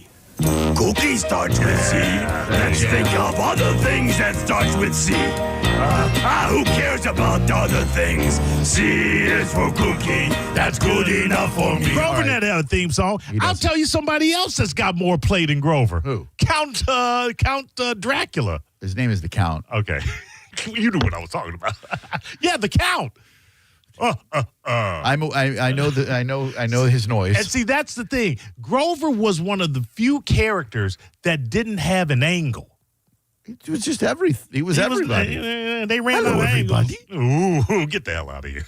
Drew Garabo live. Hello. Come back when you got some talent. Grover should have been a superstar, but Elmo stole all his limelight. You know, they're very similar. I don't know if they're related. If it wasn't for Elmo, I think Grover would have been at least in the top 5. Well, I don't think Elmo came along until later in the Sesame Street game. You sound like a younger cat, so you probably had Elmo your whole life. But like when we were kids, Elmo wasn't jack crap. You know? But he makes a point in that Grover wasn't working, so they retooled Grover as Elmo, and Elmo he was a little baby. That was his hook. That was his angle. That's kind of true. And then that the toy, of course, the Tickle Me Elmo. Oh, forget about it. Oh man, lights out. By the way, sir, what is your name? It's David. David, do you know what they give each Tickle Me Elmo doll before it leaves the factory? A tickle? No, squeeze? no. 2 test tickles. Thank you. 800-771-1025 is the number. I would like to know if there is a child out there named after a Muppet. You think there's a Fozzie? No. No, I forgot about Fozzie Bear. You could get away with Oscar. I don't know any non-Hispanic people or gringos, if you will, named Oscar. I think it is a Latino name by nature, but I don't think in my life I've ever met an Oscar. Probably no Gonzos. No. Definitely no Kermit. I mean, there was an NBA player by the name of Kermit Washington. I only know that because he beat the crap out of Rudy Tomjanovich and rearranged his face during a game. Kermit, Statler, Waldorf. Oh, those are classics. Floyd, Zoot, Dr. Teeth, Ralph. Yeah, you're the man. Ralph was great. Oh, dude, Ralph. Animal was the jam. Yeah. Oh, he was amazing. Yeah. Drew Garabo Live, hello. Okay, you're forgetting one important one. Who? Mr. Sucker-Luckerfish. I'm sorry. Who? Jones. Who? Yeah, Kermit. I mean, there was an NBA player by the name of Kermit. I wanted to hear him say it again. Me too. Because what he said was not a thing. He said, Mr. Easy. That's what he said. I know. I'm aware. I don't think we can give Snuffleupagus. He was annoying. I didn't like him. He was imaginary. Well, he wasn't imaginary. No, he wasn't imaginary. Because Big Bird could see him. Yeah. But then, I think they made it to where everybody could see him. I think. Initially, it was only Big Bird. He was like a figment of Big Bird's imagination. But I think once Mr. Hooper died, everybody could see Snuffy. And that's what annoyed me about him was that angle where he would shuffle off just before anybody else could see him. I'm like, come on, man. Hi, Big Bird. Yeah. I got to go over here. And then Mr. Hooper dying taught us all as kids, old people die. Hello, Drew Garabo Live. Hey there. I just joined your show. I know you're talking about Sesame Street. I have a question, though. You cannot talk about these Muppets and not talk about the Muppet Show, the critics, the chick in the band, the one that's like, for sure, man, all those guys. Pretty epic. No? I just said them 45 seconds ago. I said Statler, Waldorf, Janice, Floyd, Zoot, Dr. Teeth, and the Electric Mayhem. Ma'am, you're talking to a bona fide Muppetologist, ma'am. Epic. A certified Muppetologist. Thank you. Can you picture that? Cool. Hell yeah. Yeah, If you had to name your kid after a Muppet, what Muppet's name would you give to your kid? That's not a Muppet. I'm not caffeinated enough to be that spontaneous. Sorry. Okay. I mean, shouldn't need drugs to make you spontaneous, but okay. 800-771-1025. My baby mama did remind me in a Facebook comment that as hard as I lobbied for Grover, she lobbied for the name. This is a great name, and I kind of wish we had gone with it. First name, Abra. Middle name, Kadabra. Man, what were you guys doing while you were trying to name this child? Probably a lot of MDMA. I mean, come on. Abracadabra Garabo would have been a magical name. I will say this. A lot better than Grover. A lot better than Grover. On, man. Yeah. Grover's a great name. Abra's not a bad name. What's up, Ab? Yeah. Abby. And then middle name, Kadabra. Yeah. Drew Garabo Live, hello. Hey, I went to school, and my buddy, his older brother's name was Kermit. Really? That seems True. It seems so cruel to name a kid Kermit. Yeah, because there's really no reference outside of him being a frog. And you're naming a kid after a frog? Yeah. And Kermit was one of the most pansiest of the Muppets. That's not nice. The name Kermit comes from Irish and Manx Gaelic origins, meaning free man or descendant of Dartmouth. It was popularized as a given name by Kermit Roosevelt and later became internationally known through the puppet character Kermit the Frog, created by Jim Henson in 1955. Yeah, but if you do, what is that DNA test thing? 23andMe? If you do 23andMe and Darmu doesn't come up to 2 to 3 generations back, it's a dumb name. That's a good point. Hello, Drew Garabo Live. How may we help you today? Yeah, I was just wanting to say you guys forgot about Gonzo and Rizzo. Those are not Sesame Street Muppets, sir. Those are Muppet Show Muppets, all right? We're talking Muppet Show Muppets. Well, you were talking about Kermit. He is pre-Muppet Show. Sesame Street News. Kermit the Frog. Yeah, he was on the news. He was on Sesame Street. Come on, man. Look, I love the Muppet Show. I am a huge believer in the Muppet Show. From Scooter's uncle who owned the theater, etc. But the Muppets predated the Muppet Show. That was Muppets. The Muppet Show was nighttime television for adults, really. Oh, yeah. The Muppet Show I loved it. It was brilliant, yeah. Genius. I quit Biddy basketball at the Jewish Community Center in Framingham, Massachusetts when I was 7 years old because it was on Tuesday nights, and that's when they showed the Muppet Show. And I couldn't, there wasn't such thing as a VCR yet. So I'm like, I'm never going to be an NBA player. Why am I playing basketball? I want to stay home and watch the Muppet Show. Hi, Drew Garabo Live. Hi, it's Doug from Spring Hill. Hi, what's up? Yeah, not so much the Muppets, but if my daughter was going to be born a son, he would have been Luke Sky, and my last name is Walker. That's child abuse, sir. If your last name is Walker and you name your kid Luke Sky, they should take your damn kid away. I'm liking it because Sky is a great name, a great standalone name, and you really have to put them together. Luke's a fine name. Oh, man, I love that.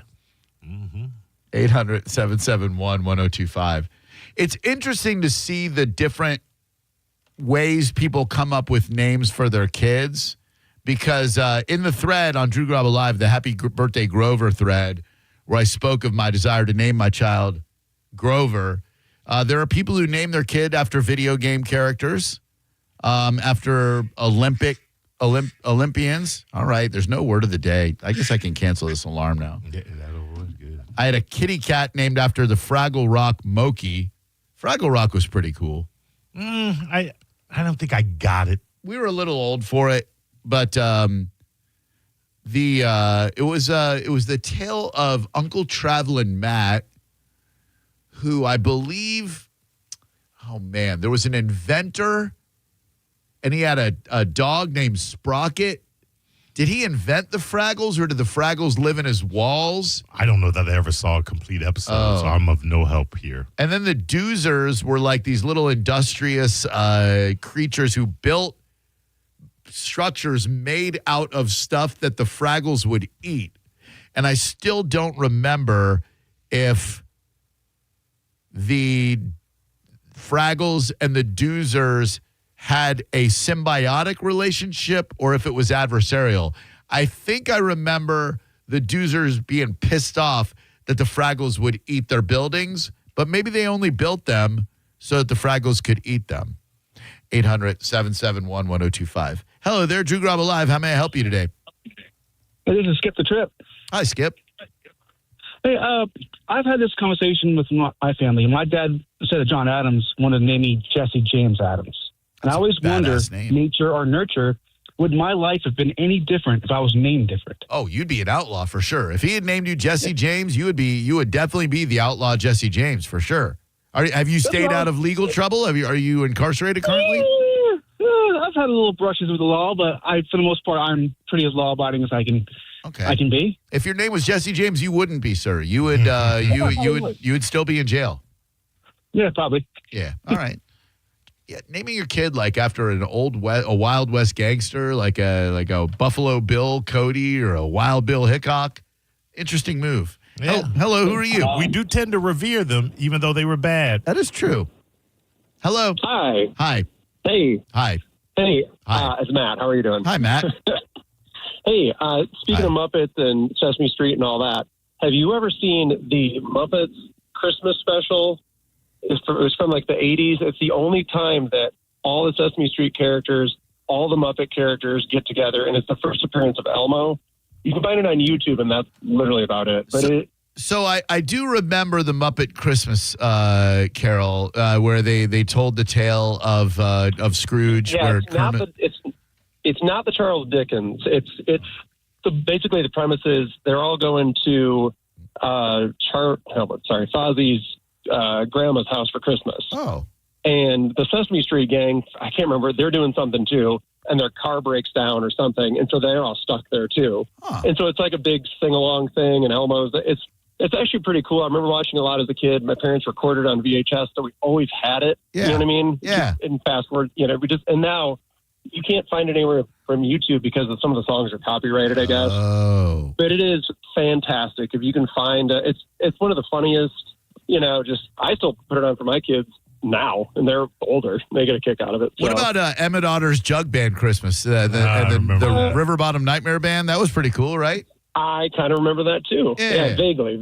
And then the Muppets had a Christmas album, but that wasn't what you're talking about. But yeah, John Denver was on that bad boy. John Denver and the Muppets had a pretty cool relationship. Yeah, they did. Yeah. Hello, who are you? Hey, Drew. Hi. It's Bill. Hi, Bill. Ralph the dog. That was the best character on the Muppets. He was all right. He just played the piano. What was so great about him? He just played the freaking piano. No, the name, Ralph. It's a kind of going away name. That'd be a great name for a kid nowadays. If he's a dog, sure. Yeah, I could see naming your kid Ralph if he's a dog. He was the lamest character on Happy Days. Ralph Malph was. You're right. Let me think. Potsy was lame, but not as lame as Ralph Malph. Not as lame as Ralph. Only thing I remember about Ralph Malph is his dad was a dentist. Yes, correct. Boy, Ralph, Chachi, Spike, Fonzie, Richie's older brother Chuck, who was in the first episode, then went upstairs and never came back down. Lori Beth, was that Richie's girlfriend that he'd take up to Blueberry Hill, try to find his thrills? Mm-hmm. Hello. Hey, Drew, speaking of NBA names, I did know Kermit in high school. And I'm old enough to remember watching Moses Malone play. Oh, yeah. And I thought I wanted to name my son Moses. It kind of goes with our last name also. Yeah. Moses would be a dude. Moses is great in biblical, basketball. It's got everything you want. 800-771-1025 is the number. Moses was problematic. Moses was? Yeah. Why? What did he do? 40 years to get to the desert? Let my people go. Did you go up to the mountaintop, meet God, get the 10 Commandments? First thing you do when you come down is break them? He was a little unhinged. Did they change the name of Arnold's on Happy Days when Al took over? Or was it still Arnold's? I think it was still Arnold's. I want to say. Because it was Noriyuki Pat Morita that played Arnold, and he would always go, bah!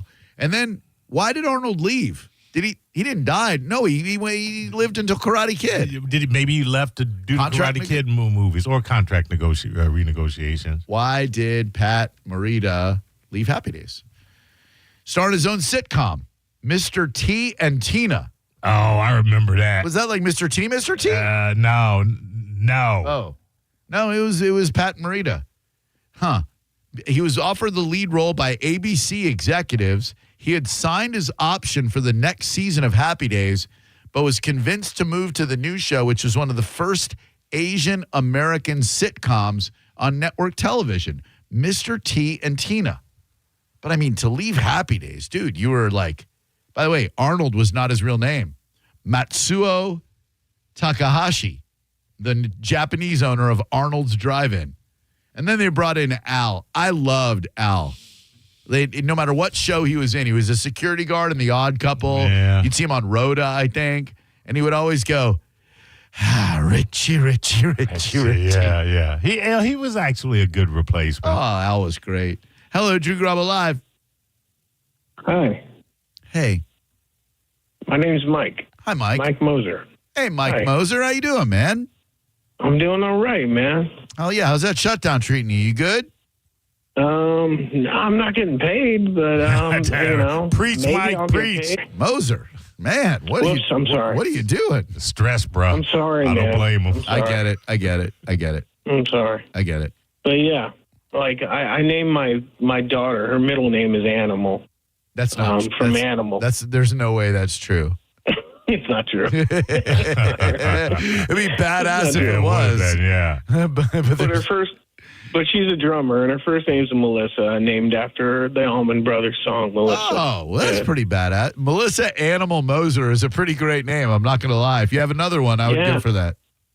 Yeah, middle name's Joy. So MJM, same as me, Michael Joseph Moser. It kind of worked out cool that way, you know? Hells yeah, it did. Great hearing from you, Moser. Yeah, I'm hanging in there. Thank you are. Keep your chin up, buddy. Yeah. Cursing on the radio. Mm-hmm. Hello, who are you? Yep. Do you remember those things on the Muppets where they would go, car? Nope. Phone? Bring. Yep. It was like one am I making this up? One blue creature and one red creature? The Muppets. I can't remember that. All right. Yep. Let me see if I'm making this up. The Martians discover a telephone. The Yip Martians is what they called them. See, I'm old school Sesame Street, and this is old school. Stand by.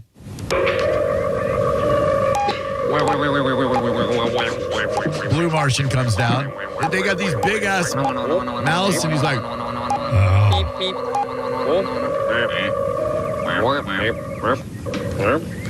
Not Mars. Nope. Earth. Yep. I'm so glad I didn't invent this in my imagination.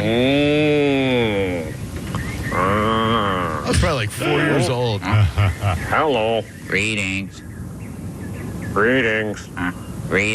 Hello. They're talking Hi to the there. telephone.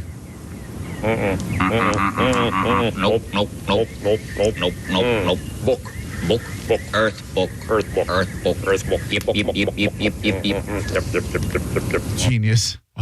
Genius. There was a kids show called Via Alegre, and it was very similar to Sesame Street. Puppets, Muppets, human interaction. They would do a sketch. They'd go to a cartoon, and then they'd come back and do the entire sketch they just did, but they would do it in Spanish. So as a kid, you start to learn a little bilinguality. And the theme song was Via Alegre, na na na na na na na na na na na na Via Alegre. I am the only person who remembers these things. All right, stay right where you are, because when we come back, another road rage incident. Oh man, another death. Another dad killed in front of his young son, and the shooter will not face charges. Why? I will tell you when we come back. You're listening to Drew Garabo live on 102.5 The Bone. You're listening to Drew Garabo live on 102.5 The Bone. Get ready for your weird uncle to make jokes about your giblets. We have a lot to be thankful for. It's turkey time. We should be thankful. Happy Thanksgiving from 102.5 The Bone. 2001 Odyssey is Tampa's #1 nude club on Florida's West Coast with over 300 of the hottest exotic dancers. 2001 Odyssey has been voted the #1 nude club by Best of the Bay. Check out the world-famous 2001 spaceship and encounter the wildest dancing in Tampa Bay. The after party happens every night. Full liquor next door. 2001 Odyssey, 275 in Raymond James Stadium on Dale Mabry, better known as The Strip. Sound familiar? At Mattress Firm, we understand there are many problems that can keep you up at night, like snoring, aches and pains, or sleeping hot. Our sleep experts have the unrivaled know-how to match you with a mattress that can help. And now at Mattress Firm, you can upgrade to a queen mattress and adjustable base for just $499.99. For the great sleep you deserve, visit Mattress Firm. We make sleep easy. Restrictions apply. See store or website for details. Hey, it's Mike Calton to tell you about my friends at Stingray Chevrolet in Plant City. It's time for Black Friday. To finish the year strong, they're rolling out their biggest Black Friday savings on a huge selection of new Chevys. They'll pay top dollar for your current vehicle, keep the cash, or use it to trade up and save even more. It's time. Shop the biggest Black Friday savings before they're gone. Visit stingraychevrolet.com. Together, let's drive. Stingray Chevrolet. Relax, enjoy the difference. I'm Ed Evans, CEO of Consumer Cellular. Ever wonder why the big wireless companies want you on an unlimited plan? It's because they need you to help cover the cost of the 20-somethings who are using a lot of data every month. Fact is, according to the latest research studies, most people 50 and up, like me, only use 12 gigs or less each month. Don't get bamboozled by big wireless. At Consumer Cellular, pick what suits your needs. Whether it's 1 gig, 5, 10, or unlimited, the point is, pay for exactly what you need and nothing more. We use the same towers as the big guys, but since we don't own and maintain them, we can pass the savings on to you. Our plans start at just $20 a month, and you'll get the best customer service in the business. I want to invite you to join the millions of people who choose something better than big wireless. Because if you're not using all that data, you're probably getting used. Call 1-888-FREEDOM, visit consumercellular.com/facts or a store near you. Plans include $5 credit for auto pay and e-billing. See site for additional facts. 1025 The Bone. Real Raw Radio. WHPT, Sarasota, Tampa, St. Pete. Live from the WeatherTight Windows studio. Unique opinions, compelling conversation, and the best in afternoon entertainment. Now, the conversation continues on Drew Garabo Live. Unique opinions, compelling conversation, and the best in afternoon entertainment. Now, the conversation continues on Drew Garabo Live.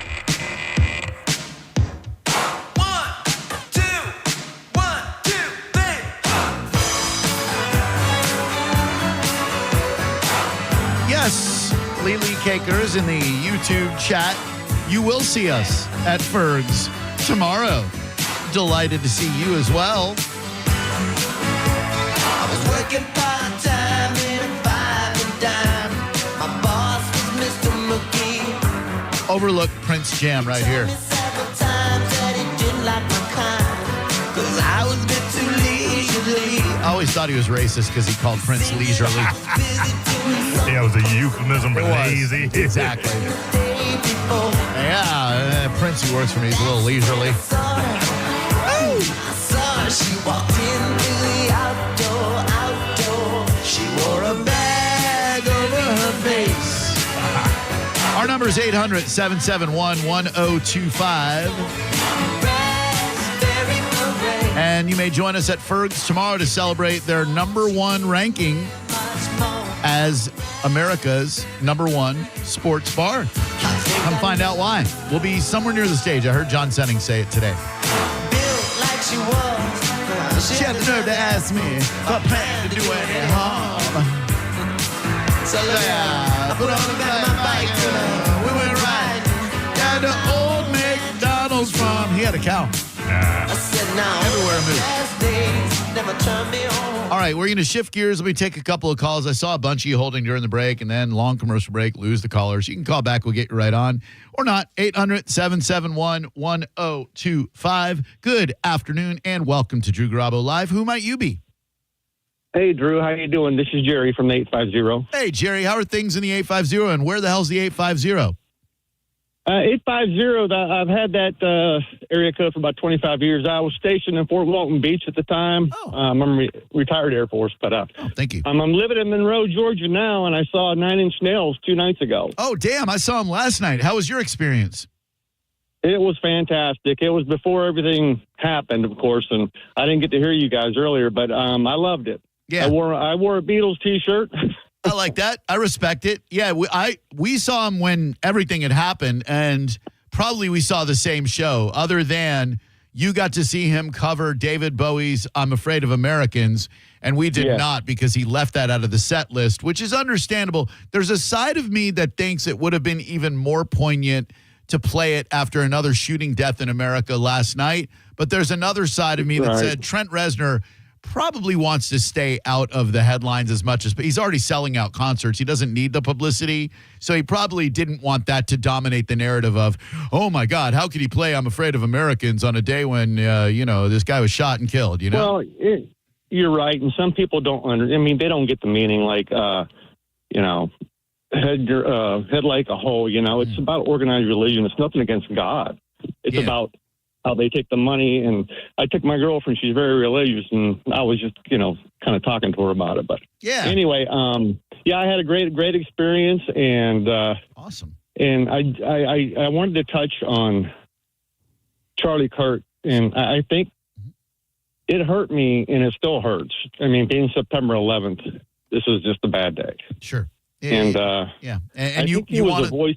I was just going to say, you probably want to think that on a day when we mourn the loss of thousands of Americans due to a terrorist act, that we could somehow rekindle or recapture the brief moment of unity we all felt in those days following September 11th, 2001, when we looked at each other the same way. Oh, my God, can you believe what happened? Oh, my God, I'm so shocked. I'm so, this is horrific what happened. But instead, not only are we not as unified as we were then, I believe we're even worse off than we've ever been. I don't know that America totally agree. has been this bad since 1865 when it comes to brother against brother. My heart breaks for our country. It really hurts. And I don't know. I get it. I still love this country, and I love you guys. I've been listening to you since when I was stationed down in McDill. So, oh man, thank you, brother. I retired down there in 2013. So, man, hell yeah, 12 years ago. Jeez, man. When people say that they've been listening that long, I'm like, that's impossible. I haven't been over in Tampa that long, and then I realized, no, you idiot, you've been here almost 15 years. I remember when you were on with Boy, Seth, in the morning. yeah, those were interesting times. Yeah, I've got to listen to your story, and I really appreciate it. I don't always agree with you, but I appreciate you. Good, you shouldn't. I wouldn't want a show of everyone who agrees with me. It'd be a boring ass show. It'd be like, hey, here's the way I feel. Hey, Drew, you're right. Okay, thanks for that. Instead, we get to mix it up a little bit. And man, I tell you, never forget. Well, first of all, never forget September 11th, but never forget there are so many more things that unite us than divide us. It's just because of social media, because of the current toxic climate in America, we get forced into division. We get pushed into arguing with each other. At the end of the day, if you were to have a slice of pizza and an ice cold one with someone with whom you disagree on major issues, you could have a pleasant conversation, shake hands at the end of it, and walk away. Social media is bullcrap. It's artificial. It's easy to dehumanize someone. That is not who we are, and it is not how we are. There is strength and integrity in the American people when it comes to polite dissent. Yes, and keep preaching that. All right, thanks a lot, Drew. Thank you, guys. dude. Have a great day. Thanks. You do the same. Appreciate you. 800-771-1025. If you look at social media, you can think to yourself, we don't agree on anything. We are as fractured as we've ever been. And we might be. But man, I was thinking about this conversation yesterday, the day before, that this guy said, his parents said, you don't talk about politics or religion. Right. Imagine if we didn't talk about politics. Imagine if when you met someone, you were not allowed to ask about their political leanings, how much easier it would be to get along. I don't even have to really imagine that, Drew. That was the first half of my life. Nobody cared. Right. There's elections coming up. All right, and you go in, you do what you do, and you walk out, and it's never mentioned again. I mean, You bitch about certain people. Pretty much, it was typically the president of the United States. Sure. Outside of congressmen and women, they didn't have the notoriety that you didn't even really know who they were before they all started performing on social media. Correct. And now they're superstar celebrities. Exactly. And now that celebrity has to be fed and a brand. Oh, my God. I remember being fascinated that my mom was a Democrat and my dad was a Republican. My mom celebrated Jimmy Carter. My dad couldn't wait for Reagan to take office. And I was like, wow, the differences between them is awesome. They made it work. You know what I mean? Yeah. And I think eventually probably my dad got sick of being beaten down by his mom, so he pretends to be a Democrat. Well, they came from two different religious backgrounds. That is true. Too. They were the opposites attract, man. Thank God they did, because they made me. Yeah. Whew. Hello there. Who are you? Hello, this is Ron. Hi. What's up? Hey, how are you guys doing? I love your show. Thank you, First buddy. time caller. Thanks, man. Great to hear from you finally. Yeah, I know. Appreciate it. So I've been through a lot of different things. I was in Katrina, and I was in the Atlanta bombing. Oof. And I just can't see the division that's just creeping up in our world right now. And it's just a complete lack of appreciation for humanity. Yep. And the sanctity of life, right? Like we treat life like it's like we get a second chance at it or something. And I think about death in a healthy way quite a bit. Like what awaits us on the other side. And it's not like I can't wait to get there. I'm very curious, but whenever it comes, I'm ready for it. But if you've never had to fight for your life, it's real easy to look at something like happened yesterday and go, dead Republican, dead conservative, dead firebrand, dead whatever, and treat it casually. That's not the way we should be treating this. It's a tragedy, no matter who he is. I completely agree. Unless you've gone through that, you've seen the tragedies, you've seen the loss of life, you've seen the parents who didn't get to come home and tell their kids they love them tonight. You really don't have an appreciation of what humanity is.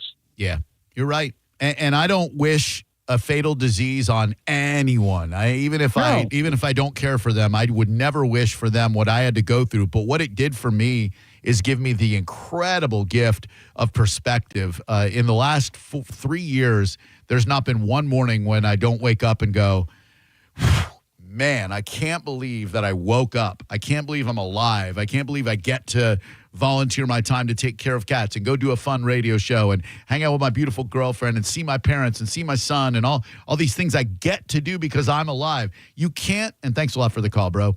You can't impart that on someone who has not been through that. There's just no way to do it. It's taken me 3 years to realize that unless you go through the same thing, unless you've been going through your phone thinking who you want to say goodbye to, making your final arrangements with your brother-in-law, telling him where all your finances are, like online and whatnot, and genuinely contemplating the world going on without you, I don't know that you can have that same amount of gratitude, and that's a shame. I wish there were a way that you could go through that without having to go through that. And that's why I share my story a lot, maybe too much for some of you, I don't know. But that I am a living testament to the power of positive thinking and gratitude and perspective. You could think I'm a dick all day long, and I'm not here to tell you you're wrong. I might think that too if I listen to me on the radio. But I'm here to tell you that life is absolutely a precious gift. And if you wake up tomorrow morning, I don't care what your problems are, you've got an opportunity to overcome them and be the person that you know you can be. And that's all I'll say about that. Good afternoon. Hey, Drew, man. Holy cow. So I lost my mom to cancer about a year and a half ago. Sorry, bro. She never complained.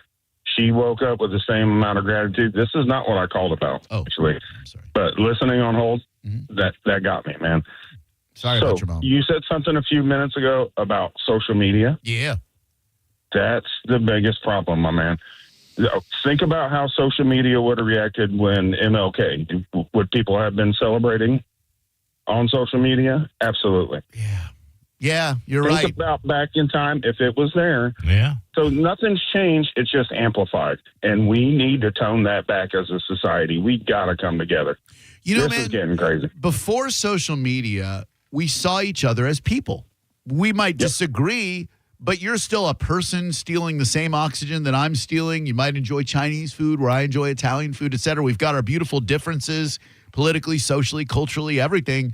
But at the end of the day, we're all people. Social media has done a phenomenal job of making people like Mark Zuckerberg and others, Elon Musk, wealthy beyond, well, I mean, he was wealthy already, beyond belief. But it is come at the cost, the price tag, if you will, of us dehumanizing our humanity. each other. Yeah, like someone's not a person; they're just a profile picture.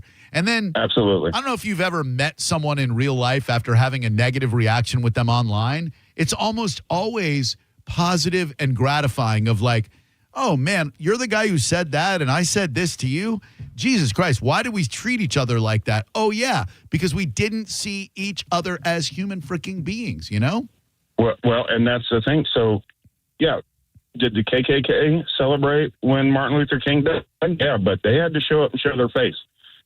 No, well, not in that case, perhaps. I was going to say, I don't know. You know about the KKK. If you wanted to protest something, you had to show up and show your face. Yeah. Now, social media, you can. I mean, you in your bathroom, taking a dump. That's true. That's where I do my best social media work, my man. Hey, thanks a lot for the call. Sorry again about your mom. I love you too, man. Thank you, bro. Thank you. Appreciate that. Yeah, the KKK, they don't show their face. No. You ever seen a Klansman or a demonstration? I think, yeah, back when I was first here, maybe, what would that have been? Like 81, 82 or so? Yeah. Scary stuff. Around the David Duke era. Oof. Yeah. They picketed a Holocaust museum in Maitland, Florida, right up the street from our radio station in Orlando. They were opening a Holocaust museum, and the KKK announced, they sent out a press release from the Grand Dragon himself, scented, stationary, and they said, we're going to protest this opening of the Holocaust museum. The Zionists must blah, blah, blah, blah, blah, blah. Right. So we organized a protest, our radio station. We got listeners. We got all the hosts, Jim Phillips, Ed Till, all of them. And we're on one side of Maitland Boulevard, and the Klukies are on the other side, and they know exactly how to provoke you. They know exactly what to say. 8 of them. Some black robes, some white robes. I don't know what the difference is. And then one guy who kept saying, "White bear," but he's black. It was really weird. I was like, Clayton Bigsby, what are you doing over there? But I will tell you, none of the Klansmen got arrested. Some of the protesters did because they played right into their hands. Ran across the street. I'm going to beat this Klansman's ass. Well, what did that get you? A night in jail? Not worth it. All they want is the same thing as those Westboro Baptist scumbags. Yeah. They want to get headlines off of controversy. And you should reserve that for radio personalities. Hello, who are you? Chris. Hey, Chris. What's up? I heard you say Life is a Gift. I want to recommend a song called Life is a Gift by Joey Harcum featuring Wax. It always lifts me up. I love Wax, both the substance and the singer. Life is a Gift, Joey Harcum and Wax. Well, let's hear it. Thank you very much. Appreciate that.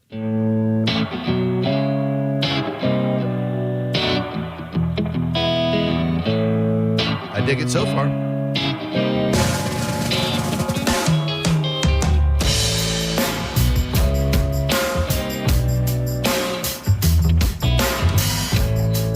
It's a groovy little summer anthem. Life is a gift, make the most of it. We exist for a short time, so focus on your purpose. Take it all in stride. Live before you die. Hell yeah. Life is a gift. I don't want to live forever, just long enough to see my enemies surrender and my family doing better. I hope to God I can make it till November 21st, the birth of my first child. Kiss my wife, tell her it was all worthwhile. To know ya, I hope I don't leave this earth before ya.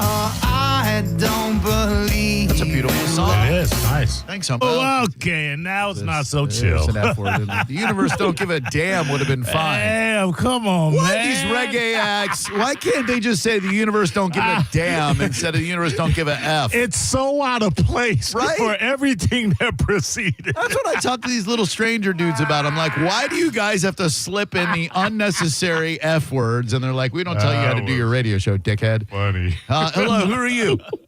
Hey, it's Steph. How are y'all Hey, doing? Steph, what's going on? Hey, I have a couple of things. I'll try to be quick. First of all, my kittens are waking up. I have 3 foster kittens. Oh, you're a hero. So,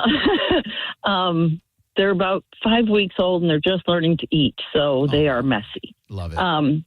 But I, with all the things going on, I try not to be depressed, on the phone, at least with y'all. Thank you. I do deal with depression and battle with it a lot. And you personally, your station has helped so much with that. I just want you to know. Thanks, Steph. When I'm dealing with things and I can turn on and hear a friendly, most often friendly voice. I love that you had to hesitate there. You're keeping it real, and I love that. You didn't want to just bust out with it. I get it.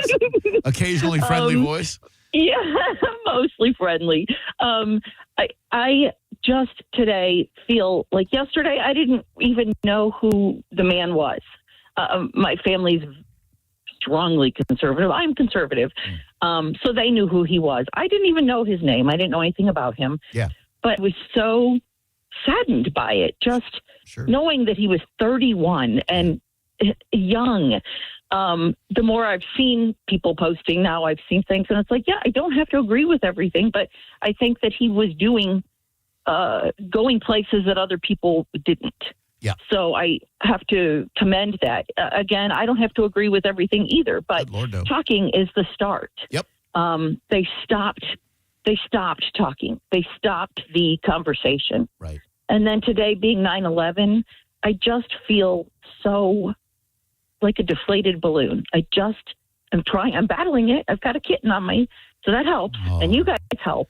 But I think overall, I wish people experienced it more. I've been fighting feeling sad emotions lately. Yeah. And today I think I'm just letting it come through and pass and be done. So for the other people who might be dealing with depression, and maybe this is a tough day, maybe they've lost somebody because of 9/11, right now, try to feel what you can and distract when you can't.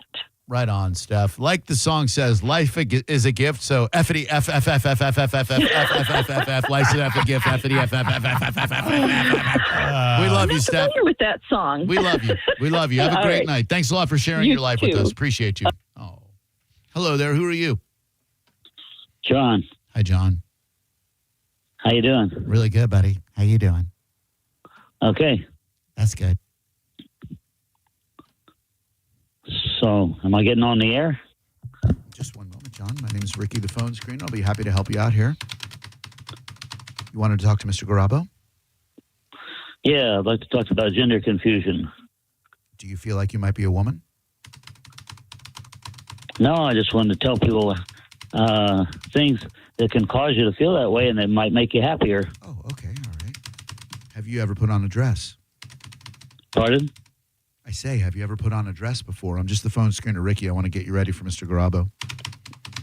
Nope, I haven't put on a dress. Just there's three main ways that can make people feel like a woman. John, you're going to say all that to Mr. Garabo. I'm just here to get basic background information and put you on the radio, okay? Okay. Do you like the feeling of satin panties against your member? Pardon? Do you enjoy the feeling when those satin panties rub up against your schween? Oh, yeah. John? Yeah? You didn't answer my question. What's that? Do you enjoy when you're sitting there on the Barcalounger with some Jiffy Pop popcorn right there in the bowl and a Diet Coca-Cola, and all of a sudden them T-backs that you got on start to ride up that hot little ass of yours, and then you start to get a little bulbous down there, and then you feel that satin panties right up against the shaft. So hot, right? A cotton candy feeling? Yeah, you know what it is, spun sugar, baby. Well, there's several things I think that make a person feel confused about their gender. John, I'm Ricky the phone and one of them screener. is when you're growing up and you're just a little kid and you're playing with a neighbor or your sister, the dolls, and somebody comes by and says, "Hey, you sissy, what you doing dressed up like a boy? You're obviously a girl." And they kept harassing you. And then you start to think after a while, after he gets all his friends to harass you, maybe I am a girl.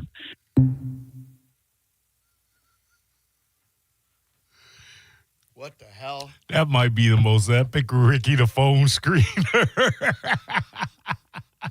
He just said, "Oh, F this, Ricky. I'm getting my story out, Drew." What the hell? And what a story it was. Untap something. All right. Woo. Let's. Man has some things on his chest, Drew. And in his panties. Let's come back and change gears and talk about. You're listening to Drew Garabo live on 102.5 The Bone. It's beginning to look a lot like Drew and John Save Christmas. That's because they are saving Christmas. Drew and John Save Christmas. The Toy Drive, hosted by Drew Garabo and John Senning, is happening at the Walmart at 3801 Tampa Road in Oldsmar. And you can join in the fun. The Bone will be set up at 6 a.m. on Friday, December 12th. And then join Drew and John as they broadcast live from 10 a.m. to 7 p.m. Special thanks to Achieva Credit Union and Furman Chevy Dealers. Happy holidays from 102.5 The Bone. The holidays are about family and tradition and being with the ones you love. From our family to yours, happy holidays. Farrah, here for you, here for good. Tampa. Make sure the Gold and Diamond Source is on your list this Black Friday for the gift card match. Purchase a gift card on Black Friday up to $1,000 and they'll match it, giving you up to $2,000 in spending power. And if you can't come in on Friday, you can still come in on Saturday and Sunday and purchase a gift card up to $500 and they'll match it, giving you up to $1,000 to spend. Make your money go a long way. And this holiday season, make sure you do your holiday shopping at the Gold and Diamond Source. And make sure it's a Gold and Diamond Source diamond. Steve and Julie Weintraub will treat you just like you're a member of their family in a no-pressure shopping environment. No matter what your budget is, you'll find what you're looking for. Shop online anytime at goldendiamond.com or stop by their showroom at 3800 Ulmerton Road North. It's a love you give only at Golden Diamond Source. Black Friday starts now at Crown Hyundai during the Hyundai Getaway Sales Event. Get financing as low as 0%. Buy with zero down or make no payments for a year on over 600 new tariff-free Hyundais. Drive a new 2025 Hyundai Tucson SE for only $259 a month. All are backed by Owner Assurance, America's best warranty, including a 10-year, 100,000-mile powertrain limited warranty. Crown Hyundai, the better way to buy and service. Visit crownhyundai.com. Approved by the 36-month lease, 10 pay months, $39.99 due signing plus dealer fee and electronic filing fee expires 11/30/25. No need to thumb through the yellow pages or search Google for a bunch of different service companies because when you go with Hawkins, one call handles it all. From plumbing, HVAC, and pool repair to electrical. And right now you can get 10% off home safety evaluations or circuit breaker panel inspections. How about $50 off home lighting installation or $50 off EV charger installations? These deals end November 30th, so act now and give them a call. 813-445-8209, or you can book online at hawkinsserviceco.com. Hawkins, one call, handles it all. Football season is here, and Hooters is your game day HQ. Catch all the action with ice-cold $6 Big Daddy Buds, $6.50 Mick Ultras, and $5 Neutrals all day, every day. Or grab a wings to go at originalhooters.com to find a location near you. This is a cat named Mo from Drew Garabo Live. Prime time, baby. I am the first Mo, but there is a second Mo, and he is the Mo that will help you if you need a personal injury attorney. It's Tampa attorney Mo DeWitt. Here he is to say one word because I've used up all the time. Hi. That's it. You got one word. Don't he sound sexy? 800, call Mo with an E. Injured on the go, just call Mo. Non-attorney spokesperson, offices Tampa. That's Mo with an E. Bobbing for turkeys in the deep fryer? Bad idea. Listening to The Bone 24/7?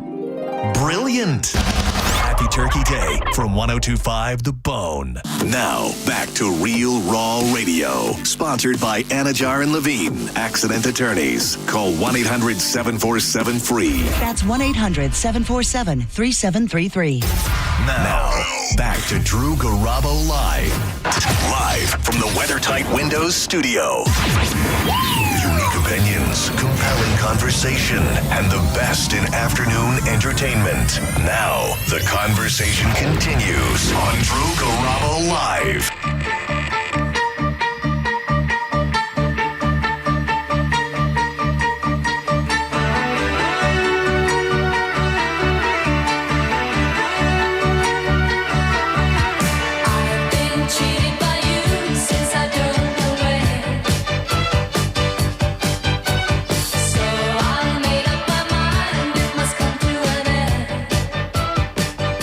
Before we dive into the nuts and bolts of the horrific accident that occurred this weekend in Ybor City,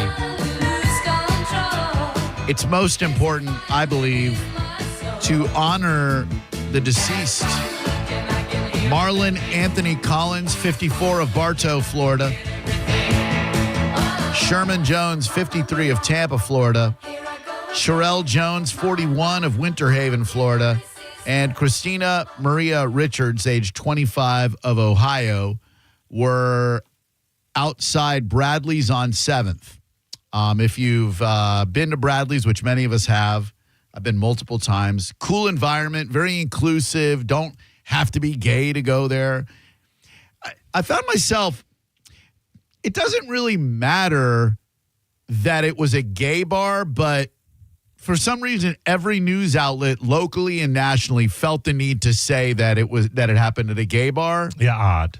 Yeah, right? Like, it gives the appearance that there might be some semblance of a hate crime, when in actuality, it was just a street racer chased by the cops.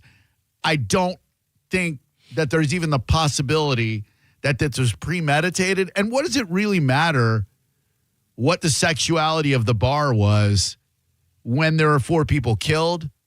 Does it help paint a more vivid picture? I don't know.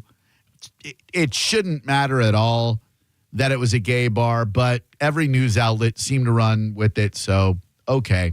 If you've been there before, it's right on 7th. Busy foot traffic, busy road traffic, unfortunately. And there's a little outdoor area where people can congregate and do congregate. Sure. And that's where these 4 people were congregating, unfortunately, when a 2019 Toyota Camry slammed into them, killing 4 and injuring more. Now, how much of this is on the cops for chasing Silas, Sampson, age 22? You can feel free to weigh in with your opinion. They got a report that this dude was racing someone on Hillsborough Avenue. That, I believe, was the first touch point where they knew that they had a street racer in Tampa Bay late at night on a Friday night / Saturday morning. So at 12:39 a.m., a TPD helicopter spots the 2019 Camry driving south on I-275 near Dr. Martin Luther King Jr. Boulevard, right by the Hard Rock. The Camry was observed driving in a reckless and erratic manner, exits the interstate onto Doyle Carlton Drive, turns east on Palm, and starts heading towards Nebraska. You know where that is. It's near the Armature Works area, near Eulalie. Mm-hmm. Could have just dipped into Eulalie, had some delicious char-grilled oysters, and called it a night. But instead, I guess they were closed. Instead, he's hauling ass towards Nebraska. Helicopter crew alerts TPD and FHP, saying that the Camry was street racing on the highway. 12:45 a.m., the Camry passes 2 marked FHP vehicles and a marked TPD vehicle driving in the opposite direction on Nebraska. All 3 vehicles turn around and follow the dude who is headed south. At least one of the FHP troopers, but not the TPD officer, turned on their lights and sirens in an attempt to stop the Camry.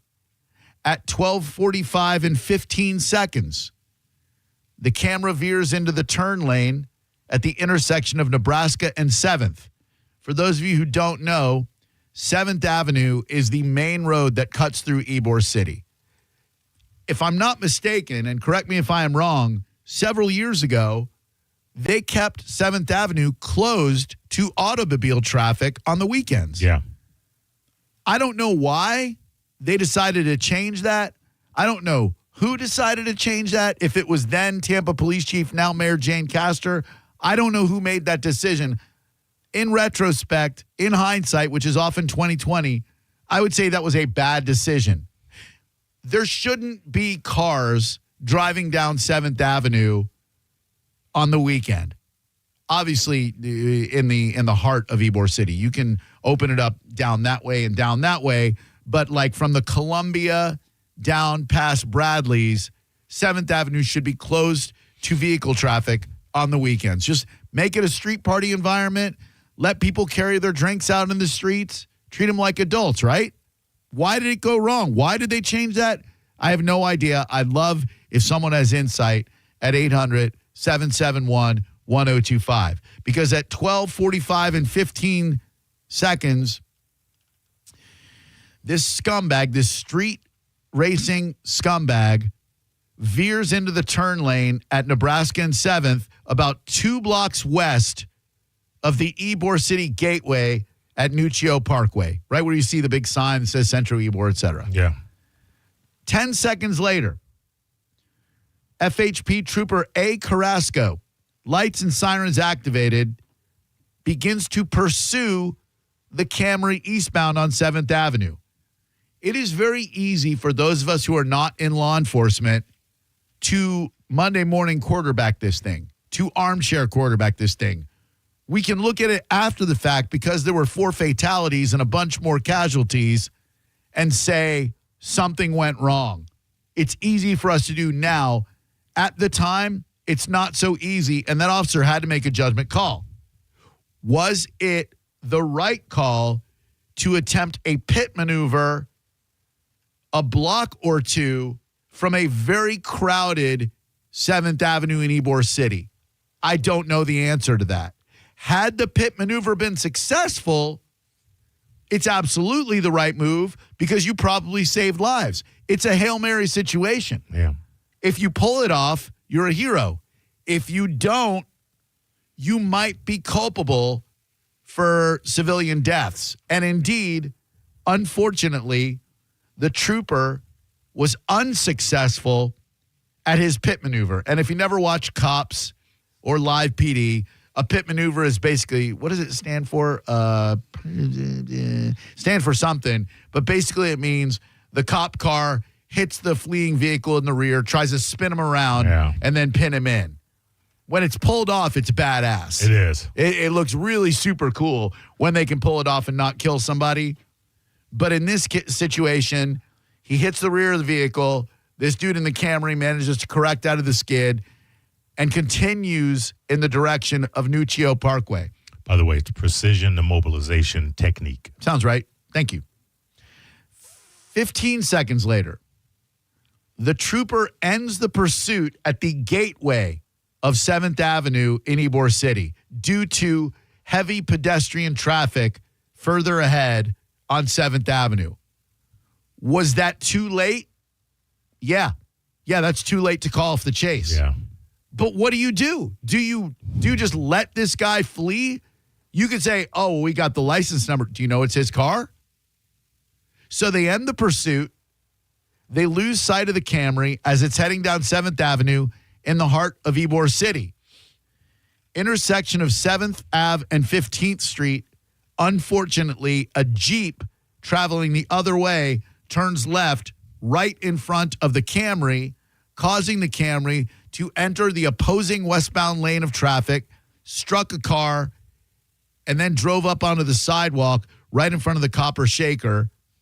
Security camera video from the bar shows the car colliding with multiple people on the sidewalk. Don't watch it. It is not fun to watch. No.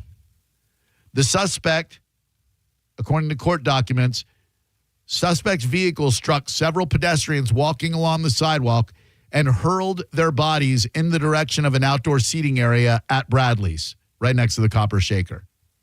Security camera footage from Bradley's shows the car hitting about a dozen people sitting on the patio. 2 individuals fly through the air. 1 individual hit the ceiling of Bradley's outdoor seating area, and the other colliding with the exterior wall of Bradley's on the far side of the outdoor seating area. Footage from Bradley's shows Sampson exiting the Camry. 2 TPD officers responded within seconds trying to detain him. The driver was accused of attempting to flee the area and was arrested. A gun fell out of his waistband during the arrest. While in custody, Sampson made spontaneous statements, including admitting that he made a mistake, asking how many people he killed, and saying, just get me to the jail so he could go and sit for a few months. He showed multiple indicators of potential impairment: odor of alcohol, unsteadiness, slurred speech, bloodshot, watery eyes, refused to voluntarily provide a blood sample. They got one about 3:30 a.m. and they're analyzing it. 4 people died, 13 injured. Sampson was charged with 4 felony counts of vehicular homicide, 4 felony counts of aggravated fleeing with serious bodily injury. His life is over. This young man, all of 22 years old, his life is over because of a dumb-ass decision to street race and flee from the cops. Yeah. Drew Garabo Live, hello. Hello. Hi. Hi, this is I'm a retired cop here locally. I was going to give some insight on that. Yeah, I'd love to hear it. Thank you. I don't mind one bit. I'd love that. Thank you very much. The first thing, you're right. Everybody wants to jump on law enforcement, and part of this I agree. It should have probably been terminated a little bit outside of that after the pit maneuver failed and there wasn't any other known felony charges. The first thing people want to say is, oh, they got their tag, they have the information. Well, that's ridiculous because most people they're chasing don't own those cars, don't have licenses, not registered to them, and they don't know what this person's actually fleeing from. So it makes it a catch-22. Sure. In that instance, as it goes to Ybor with the air service on, I'm not really sure why they didn't let them bed down. Wasn't there. It's a hard call.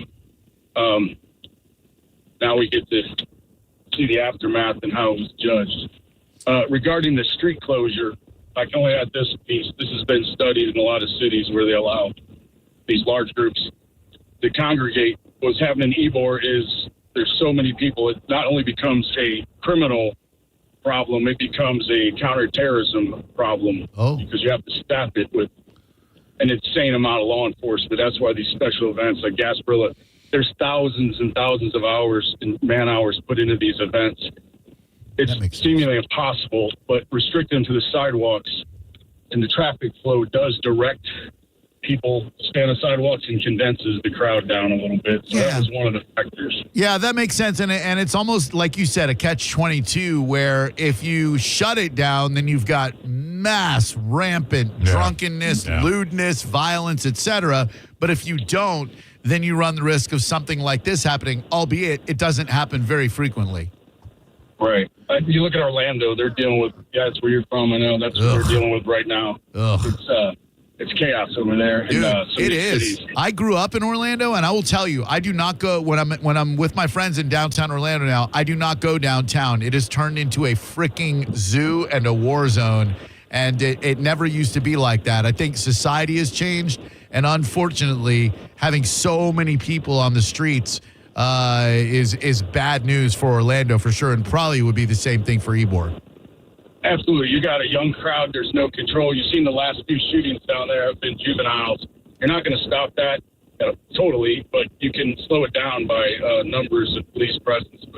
And people don't necessarily want the police heavy presence because they have to Bad for make business. proactive arrests. And, so it's a security nightmare. And then the chase, like I said, everybody's got their opinion, mostly uneducated and experienced in that. There's some things that maybe could have been done differently. I personally think, I know Tampa PD, Hillsborough has pretty much a non-existent pursuit policy. Yeah.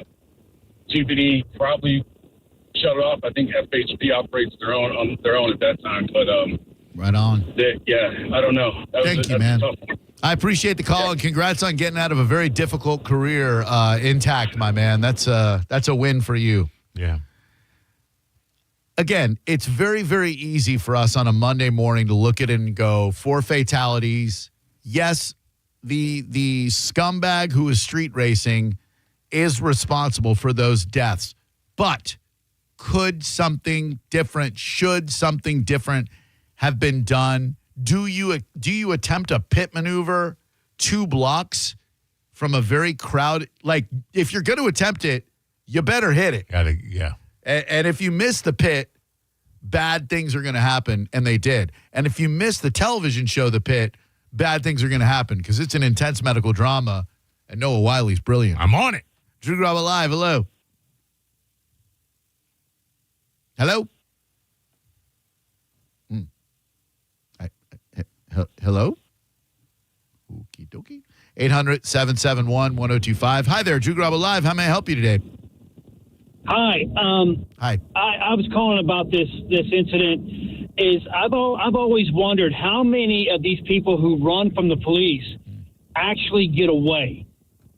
Very few, I would imagine. But if you're this kid, right, and you've already been pulled over like a month or so ago, a couple of months ago for street racing, et cetera, you don't want to go back to jail, et cetera, you're probably going to give it a shot. It's probably worth the shot because if they catch you, you're going to go to jail anyway, right? Yeah, you're exactly right. My dad always said you may be able to outrun them, the police, but you'll never outrun the radio. So they're always going to know where you're at. And as far as pit maneuvers, I've never seen a pit maneuver done like in a crowded area. I've always seen it done on a highway. Once traffic clears, then they get them. But I've never seen it done like in a congested area. Well, I don't know about that. Yeah, to be fair, the pit maneuver was attempted 2 blocks from a very crowded area. Yeah, it wasn't in before. Like where they tried it, it wasn't congested, but they had to know that just a couple of blocks away from there. And probably they thought, man, we better pit this guy or he's going to plow right through downtown Ybor on 7th Avenue. But again, coulda, shoulda, woulda. Right. I hate calling cops into question because they have a very difficult job. But man, but they're fallible as well. Yeah, their judgment is fallible as well. And when you're in that stressful situation, you got a guy going 100 miles per hour down 275. You don't have the luxury of sitting back and going, okay, well, if we try a pit maneuver here, it's not the best time and place, etc. Police chases in general, like you're risking civilian lives to catch a street racer. The danger can be, and I'm not ascribing it to this situation because I don't know, but can be ego where you're like, you're not getting away from me. Exactly. And as soon as you lock into that mentality, then you're losing focus of the greater good. No question. 800-771-1025 is the number. Drew Garabo Live, hello, how can I help you? Hey, I don't think the police have any responsibility or blame at all. The guy who was being pursued in the Camry, as soon as those lights came on, he should have done the right thing and pulled over and dealt with the situation. Well, then. duh. I mean, Of course, that's obvious, but I think it's still okay to look at the pit maneuver that was attempted 2 blocks from a very congested area and in retrospect go, that might not have been the best move. And I want to highlight that here in the state of Florida, I think the legislature, from a bigger picture, and the governor, they're doing some of the right stuff by putting in legislation. If you go over 100 miles an hour, it's considered a felony. So that girl you were talking about earlier, who on US 19 was going 107 miles an hour to get to Little Caesars before they closed, that's a felony, girl, going 107 miles an hour. It doesn't matter if you're going to Little Caesars or Domino's. Let me ask you this. Do you think most street racers are going to be deterred by legislation? Because I don't. I don't hear your answer because I hung up on you like an idiot. I'm very sorry. That was my fault. 800-771-1025. I asked you a question and hung up on you. Interestingly enough, court records show that this scumbag Silas Sampson received a citation for speeding in Hillsborough County less than 2 months ago. The complaint says he was going 99 miles per hour on I-75 where the speed limit is 70. That number 99 stands out to me. To me, and I heard Senning say that someone called him and made the same observation, so I don't feel bad about making this observation. To me, I would take a very close look at that traffic stop. Was it a cop who cut him a break? In other words, was he going 114 and the officer had sympathy for that young man and said, geez, if I write you up for over 100 miles per hour, I got to arrest you and impound your vehicle. So I'm going to write you up for 99. This is mere conjecture on my part, perhaps irresponsible conjecture, but conjecture nonetheless. They might have said, I don't want to take this guy to jail. I don't want to write him up. I don't want the paperwork here. I'm just going to give him a ticket for 99 as opposed to 100. Because if they had written him for 101, super speeding, confiscate the car. Yeah. And instead right, exactly. And instead of seeing that as kind of a blessing from the universe, from God, or whatever, and slowing down and stopping the street racing, 22-year-old idiot Silas Sampson just went right back out there and started racing again. Hello there, Drew Garabo Live. Hey, what's up, brother? How you doing? What's up, buddy? Yeah, you ever seen those things that shoot out the front of the cop cars that grab the wheels? Only in movies. I've never seen them in real life. No, there's actually a lot of counties that are starting to install those on the police vehicles, and it's actually starting to be pretty useful, man. I think that they should definitely start turning all the cop cars in and getting that thing put on there ASAP. Yeah, not a bad idea. There are a number of stop sticks or whatever. If you've got the guy in your sights in a helicopter, though, and you see FHP and TPD pursuing, and you see that Ybor City's like right here, I don't know. Do you go, hey, pull back? You don't want a high-speed chase through a congested area. The other thing is, and you do have the copter overhead, which can effectively track him and alert other police officer, law enforcement agents where they might be able to cut him off in a safer area. Yeah. Like if you're in the copter and you see him going towards Ybor, you let everybody know, hey, do not pursue. We've got a ton of people hanging on 7th Avenue. Correct. And you just follow the guy wherever he goes. Then when he gets out of Ybor City, you go, okay. Now, if I'm the guy driving that Toyota Camry, I'm going to bail in Ybor City and just run into one of the clubs and be like, good luck finding me, suckers. Right. Because ultimately, again, he was street racing. Idiots. Drew Garabo Live, hello. Drew. Hello? Drew. Hey, Drew, you got to remember both guys driving one guy driving the street racer, one that's in the police car. The police car guy, he doesn't necessarily know how to drive a car fast, nor know how to do those pick maneuvers at high speed. So you got two unqualified drivers. I'm pretty sure police officers go through training on how to drive their vehicles fast and pull off pit maneuvers, genius. I don't think they go through enough. You don't know how hard it is. You've never done it. Of course I don't, moron, because it's hard. You don't know how hard it is. You've never done it. I've never taken calculus. I can imagine it's pretty damn difficult. Cosine, sine, tangent. F that. Man, it sounded like you had experience going very fast, Drew. Police officers don't get any training on how to drive fast. Hey, there's your Mustang, Mr. State Trooper. It goes 150 miles per hour. Figure it out. You want to do a pit maneuver? Go play that video game, Daytona 500. Put that guy into the wall. Officers go through training on how to drive their vehicles fast and pull off pit maneuvers. Hello? Hi. Hi. Hi. I was the girl that was going 107. You are? I was going to Little Caesars. That was my first arrest and my first entire ticket. I never got a ticket before. Oh, my God. Wait, what's your first name? Yasmin Arazo. Oh, my God. Wait. Oh, my God. We got a real celebrity on the line here. Holy crap. Did you hear us talking about you, or did someone tell you? You are. This is Yasmin. Genius. You are on the radio, and now I definitely believe it's you. Yeah. But just don't say. That is crazy. Don't say Why am I on the radio? Because you called the radio. On the radio. Oh, because when you get arrested, it's public information. But please don't curse. Please don't curse. Crazy. Don't curse again, please. I'm just asking you, please. I just have a couple of questions for you. All right, go ahead. All right, turn down your radio. I know you want to hear yourself. I'm turning it down. Hold on, I got to turn it down. Go ahead. All right, so first question. Why Little Caesars?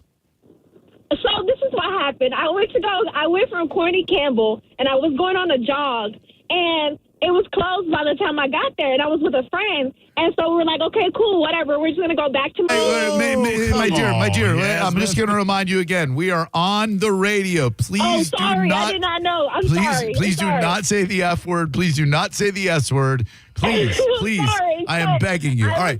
So I was speeding. Okay, so wait. What was that? You're on the Courtney Campbell. You're trying to get a jog in, but you realize it's too late to go jogging because it's like 11 o'clock at night. So you're gonna go back to Holiday. And who came up with the genius idea to get some pizza? Me. I was hungry. hungry. I had tried those little puffs, those little mini puffs, like 2 days ago, or before I had got arrested. And there's a Little Caesars up the street from my house, and where I was gonna go jogging. And so I was speeding, and it closed at 12. So I literally had like 15 minutes to get there, and I was super close. And then I got pulled over. So you're going 107 miles per hour down U.S. It didn't even feel like 107. It just like I was driving to get to. I was hungry. Julie, it didn't feel like 107. And then when they pulled me over, I'm like, oh my God, am I getting pulled over? And by the time I get to look to the back, he's already like, I didn't even get to go like into a gas station. I didn't even pull over. He literally got me in the middle of the road, and I was like going at a green light, and he got to my window and was like, get out. Get out. I was like, oh my God, what did I do? He's like, get out. And put me in handcuffs, told the passenger to drive the car to the gas station, put me in handcuffs, and told me that I was speeding, and told me I could not leave because I got a super speeder charge. I said, ain't no way. How dare he, Drew? No way. Question, did they feed you in jail, and was it better than the Little Caesars pizza? They tried to offer me a bologna. I went to Pinellas County. They tried to offer me a bologna sandwich. I looked at it. It looked like the chum bucket from SpongeBob. A chum bucket. So I was like, ew. And then the lady was like, oh, we need to check if you're pregnant to pee. And mind you, I already peed. I was nervous. Of course. And then I peed. They gave me a Mr. J box. I haven't seen a Mr. J since elementary school. What's a Mr. J? Yeah. You don't know what that is? The juice box? The Mr. J juice box? Oh, okay. All right, the Mr. J juice I was box. so flabbergasted. And then I got bailed out the next morning at 7 a.m. And I literally got to the end of 49th Street. I turned around and looked at the jail like, this is not real. Did you immediately go to Little Caesars and get your pizza? I sure did. I don't doubt it, Drew. I sure did. I don't doubt it. I got a whole picture. If I could send it to y'all, I have a whole picture of me scarfing down Little Caesars cheesy puffs because I wanted it still. All for $6, I went to jail. Oh man, Yasmin, did you learn your lesson? Did you if you're gonna eat earlier? Let me tell you something. They didn't take my license, and I have not touched a single car. I've been passenger princess in every vehicle I've been in. As a matter of fact, Uber's been my best friend. I'll tell you what, once your legal issues get settled, I'd love to have you in the studio. We'll have Little Caesars come by. We'll bring a pizza. And I could see you being their next spokesperson, like Little Caesars. It's so good. You'll go 107 miles per hour down US 19 in holiday for I'd like to make her a proper bologna sandwich and a Mr. J juice. This is crazy. Listen, this is absolutely crazy. I tried my first cheesy steak. I tried Listen, I don't even want to look at a pack of ramen noodle soup anymore. Well, listen, thank you so much for the call, Yasmin. It was great speaking with you, and keep it safe out there, will you? Yeah. Thanks a lot. Take it easy. I'd love to be on the show whenever. Just shoot me a message. I will. I definitely will. Thank you. I mean, it's hard to stay mad at somebody who's so damn delightful, right? You're listening to Drew Garabo live on 102.5 The Bone. We are Real Raw Radio. 102.5 The Bone. Furman Chevy, Brandon, Tarpon Springs, and Northdale Mabry are teaming up this holiday season to create the biggest toy haul Tampa Bay has ever seen. All donations support Drew and John Save Christmas and Toys for Tots, helping kids and families right here in our community. John Senning and I are hosting 3 big Stuff the Truck events at each Furman Chevy location, and this Saturday from noon to 3, we'll be at the Brandon location. Please bring a new toy and help us stuff the truck. You'll get a free Busch Gardens Christmas Town ticket with every toy donation, and the first 50 people get a limited edition 1025 The Bone Christmas ornament. Also, treats from Everglazed Donuts, Carrollwood, fresh handmade donuts. Go to theboneonline.com for more details. Let's live more. These deals are making waves during Norwegian Cruise Line's Black Friday sale. Get 50% off all cruises. Plus, enjoy our free at sea package with world-class specialty dining, unlimited premium beverages, and more. All included with your cruise. Visit ncl.com, call your travel advisor, or 1-888-NCL-CRUISE. Offer ends soon. Norwegian Cruise Line. Ships registry the Bahamas and USA. Restrictions apply.